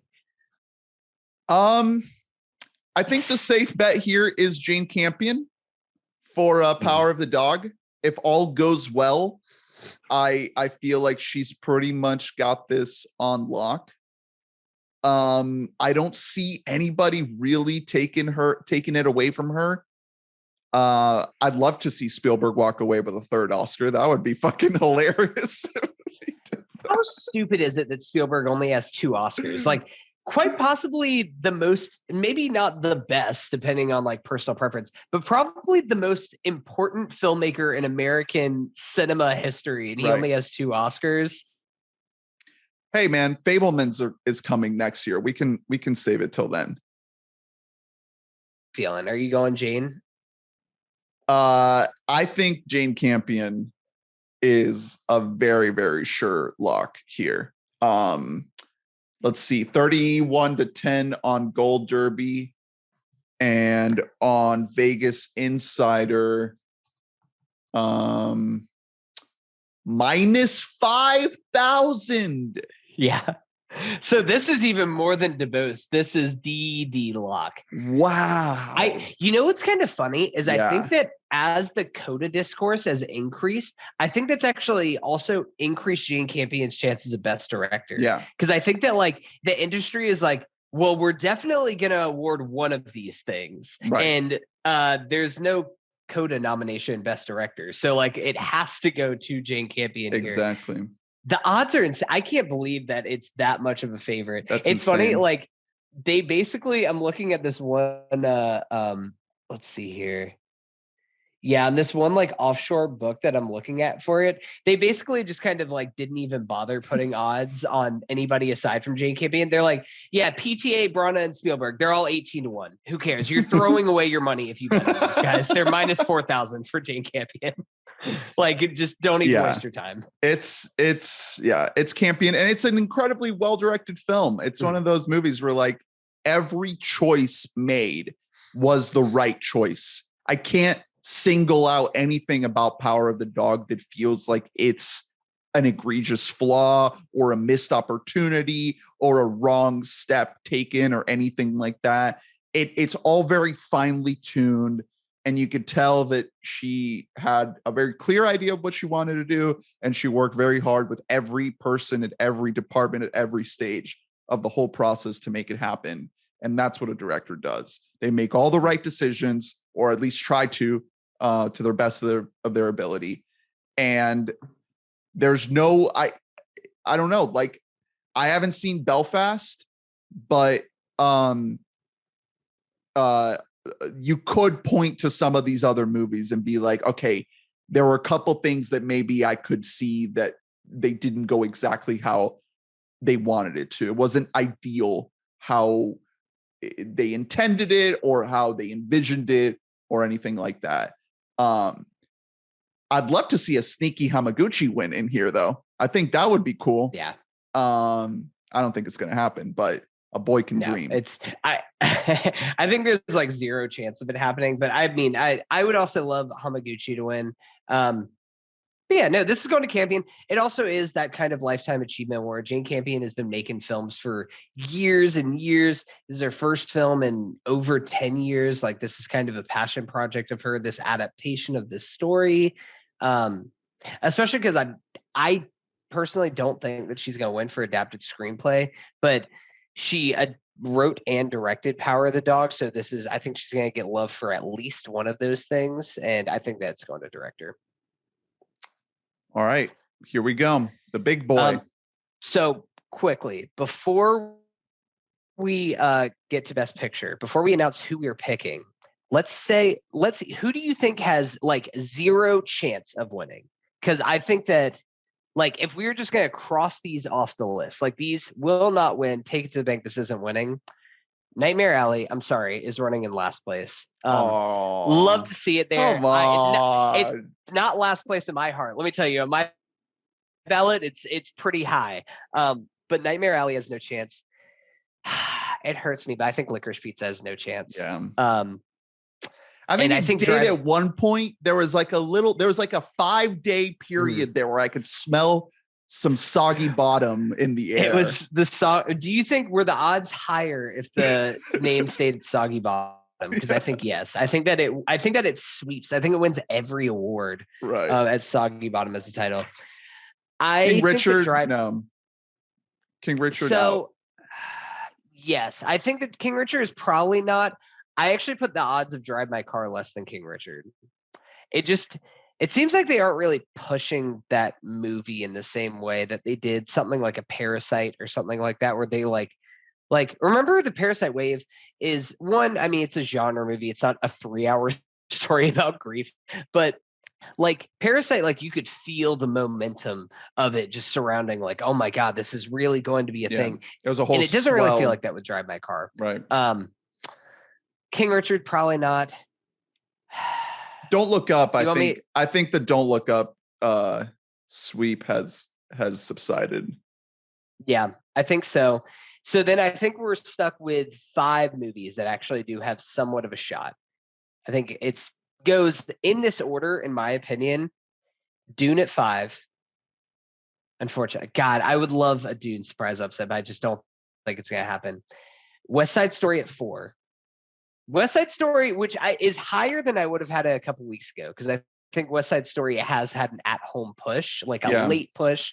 Just think it might have been a little bit too late. Yeah, that one tweet that got like 3 million views of the long take. Yeah, that did more than any campaigning. Yeah, exactly. Steven, get out there, do some podcasts. 3, I'd have Belfast, because I could still see Belfast like. If there was some kind of an outside chance of a third movie breaking in, if people are just like, if there's like half the Academy, it's like, fuck, I don't like Power of the Dog. And half the Academy, it's just like, I don't like Coda. And they rank them purposefully low in order to like self-sabotage each other and they cannibalize each other. I could see Belfast being the movie that rises up on top. Mm-hmm. A movie that a lot of people have at like 3 or 4, and they're like, I appreciate the passion project behind this, Kenneth. Yeah. I don't think that's going to happen because I think this is a 2-horse race. Yeah. So who do you have between Coda and Power of the Dog? Oh, boy. Sticking with your original prediction? So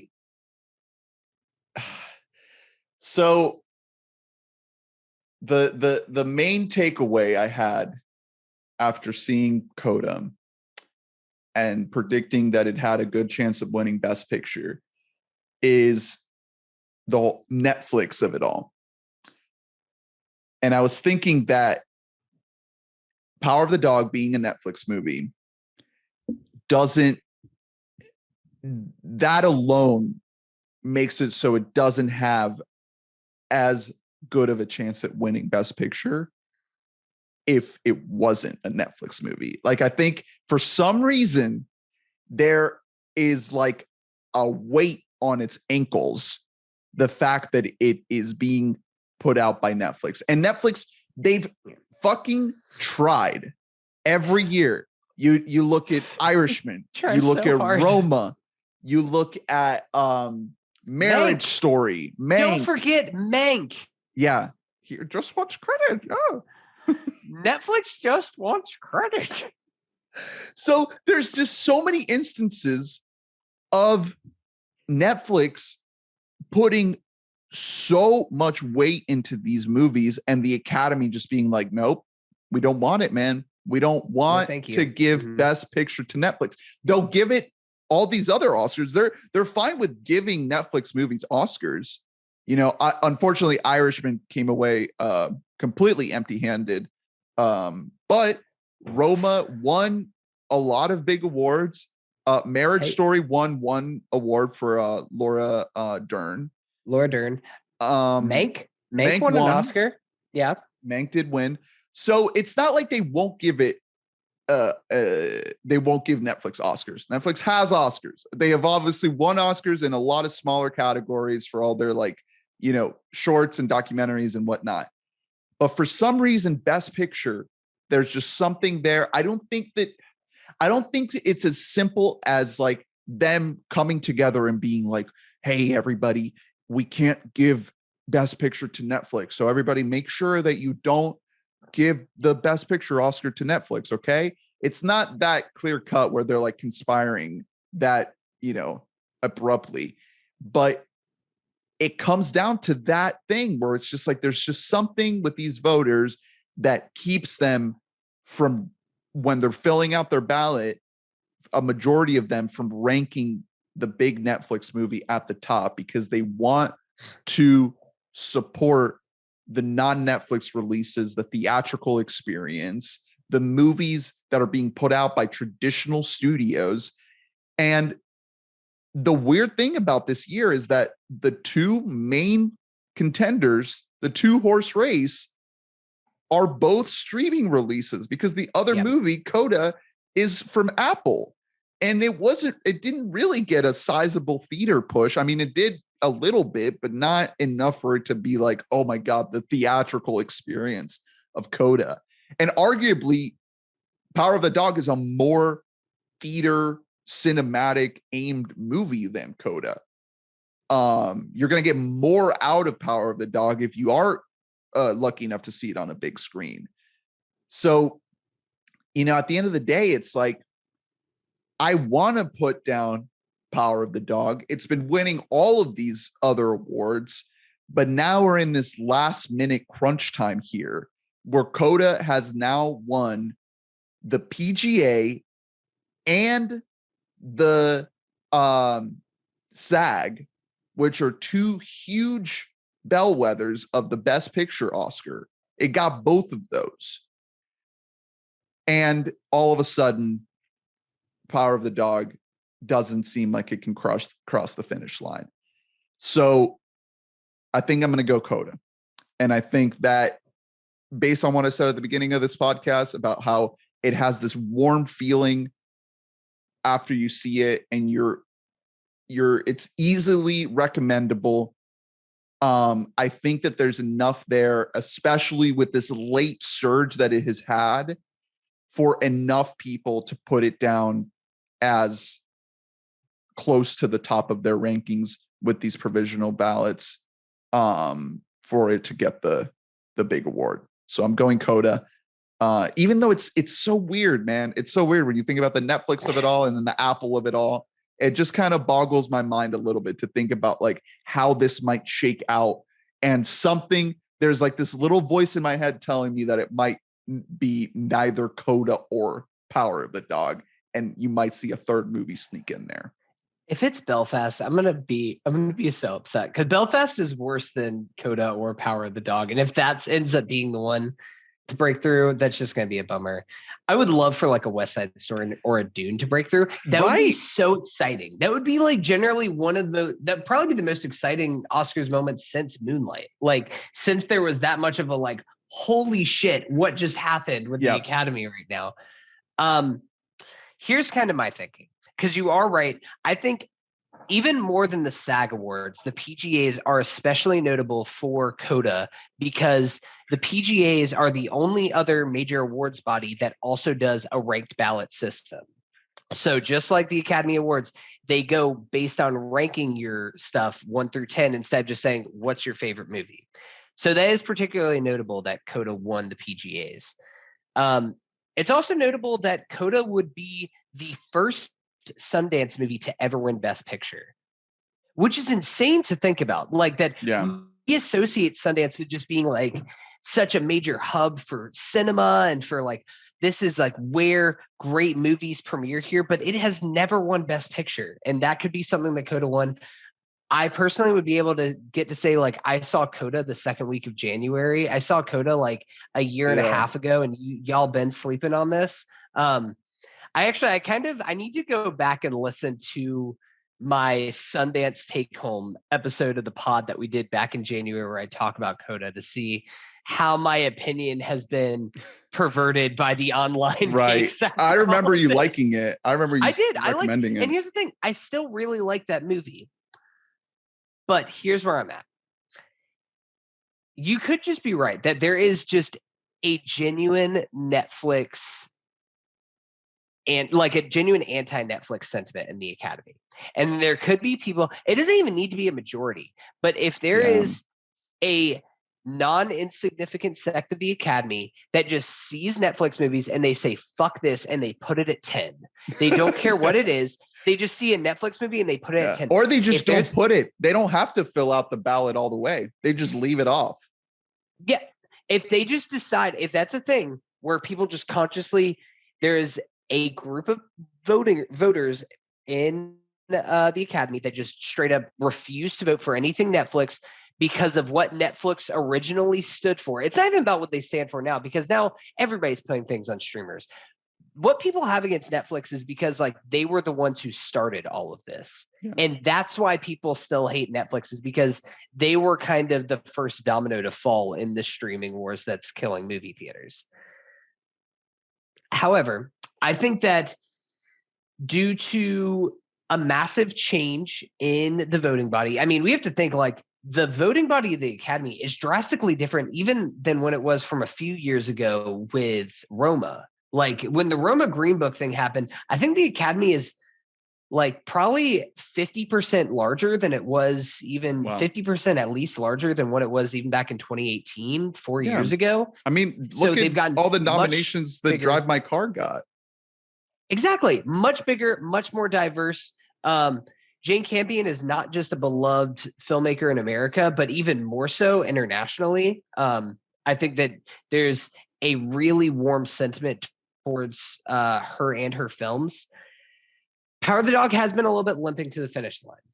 That is one of my biggest concerns, is that, of course, a lot of people might have seen Jane Campion's, what was her acceptance speech? It wasn't at the BAFTAs. It was at the DGAs. Yeah, where she said that it was harder. She compared it's harder for her to win Best Director than it is for Serena Williams to because they don't have to play tennis against men. They don't have to play boys, which led to a whole host of takes.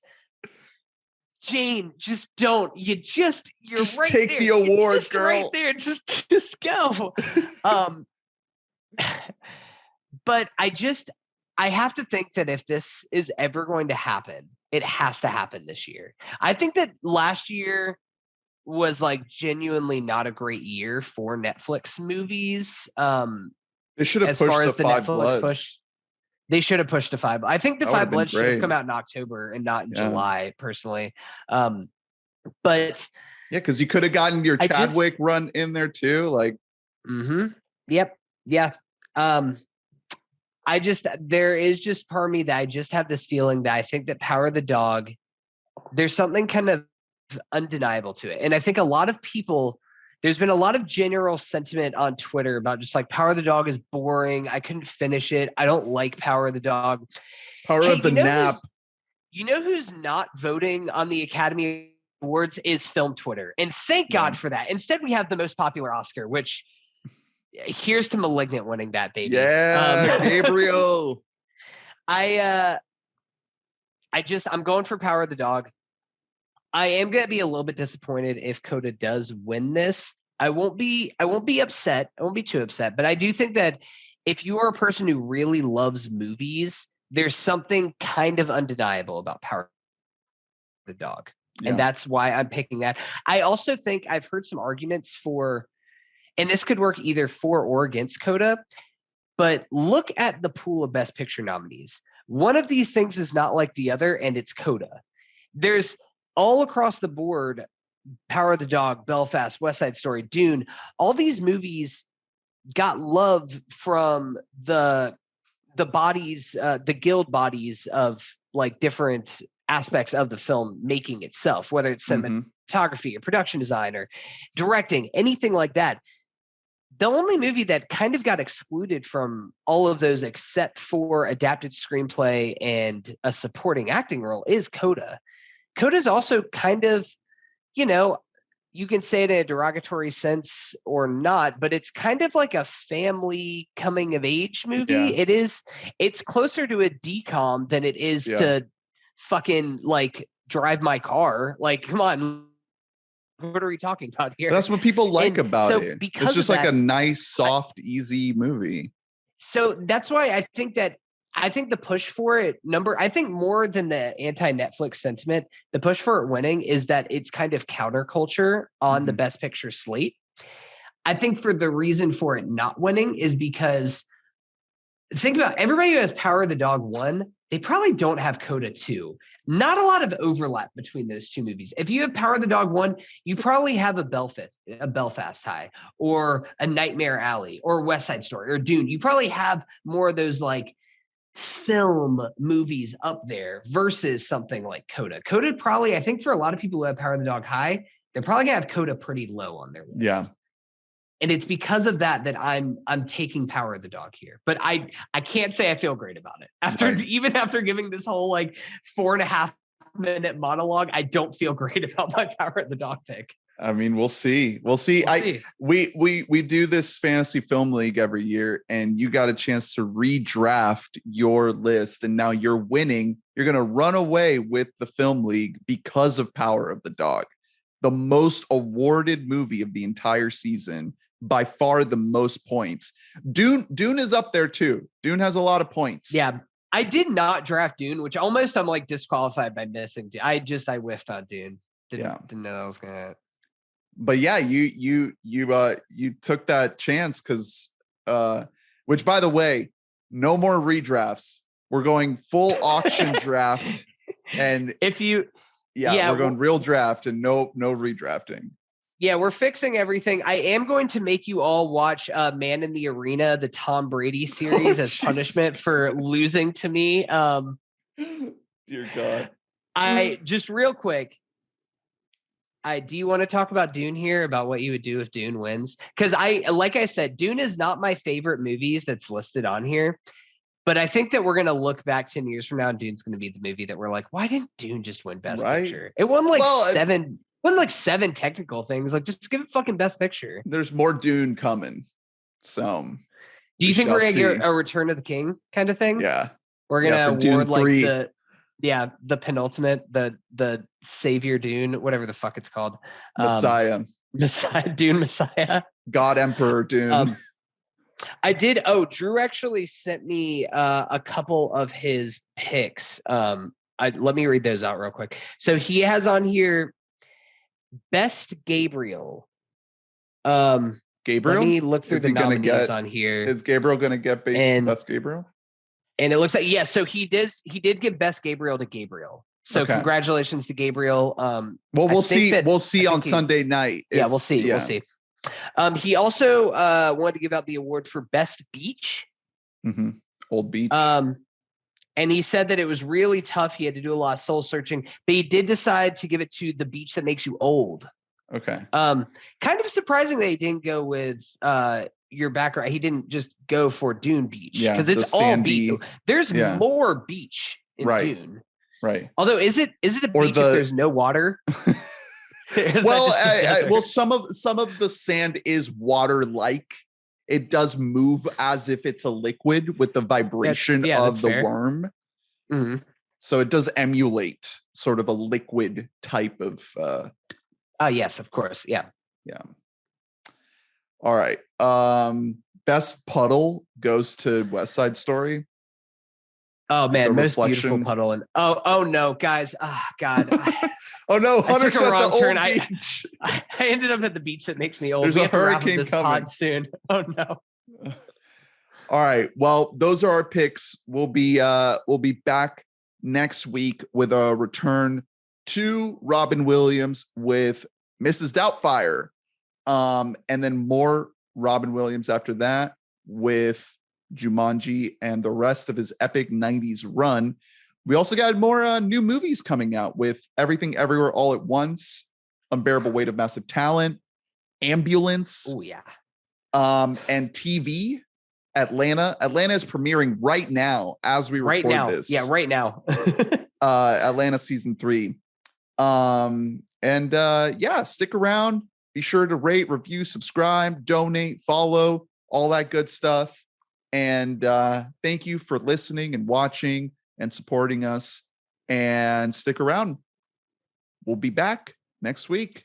And let us know if you watch the Oscars, what your picks are and what you think of our picks.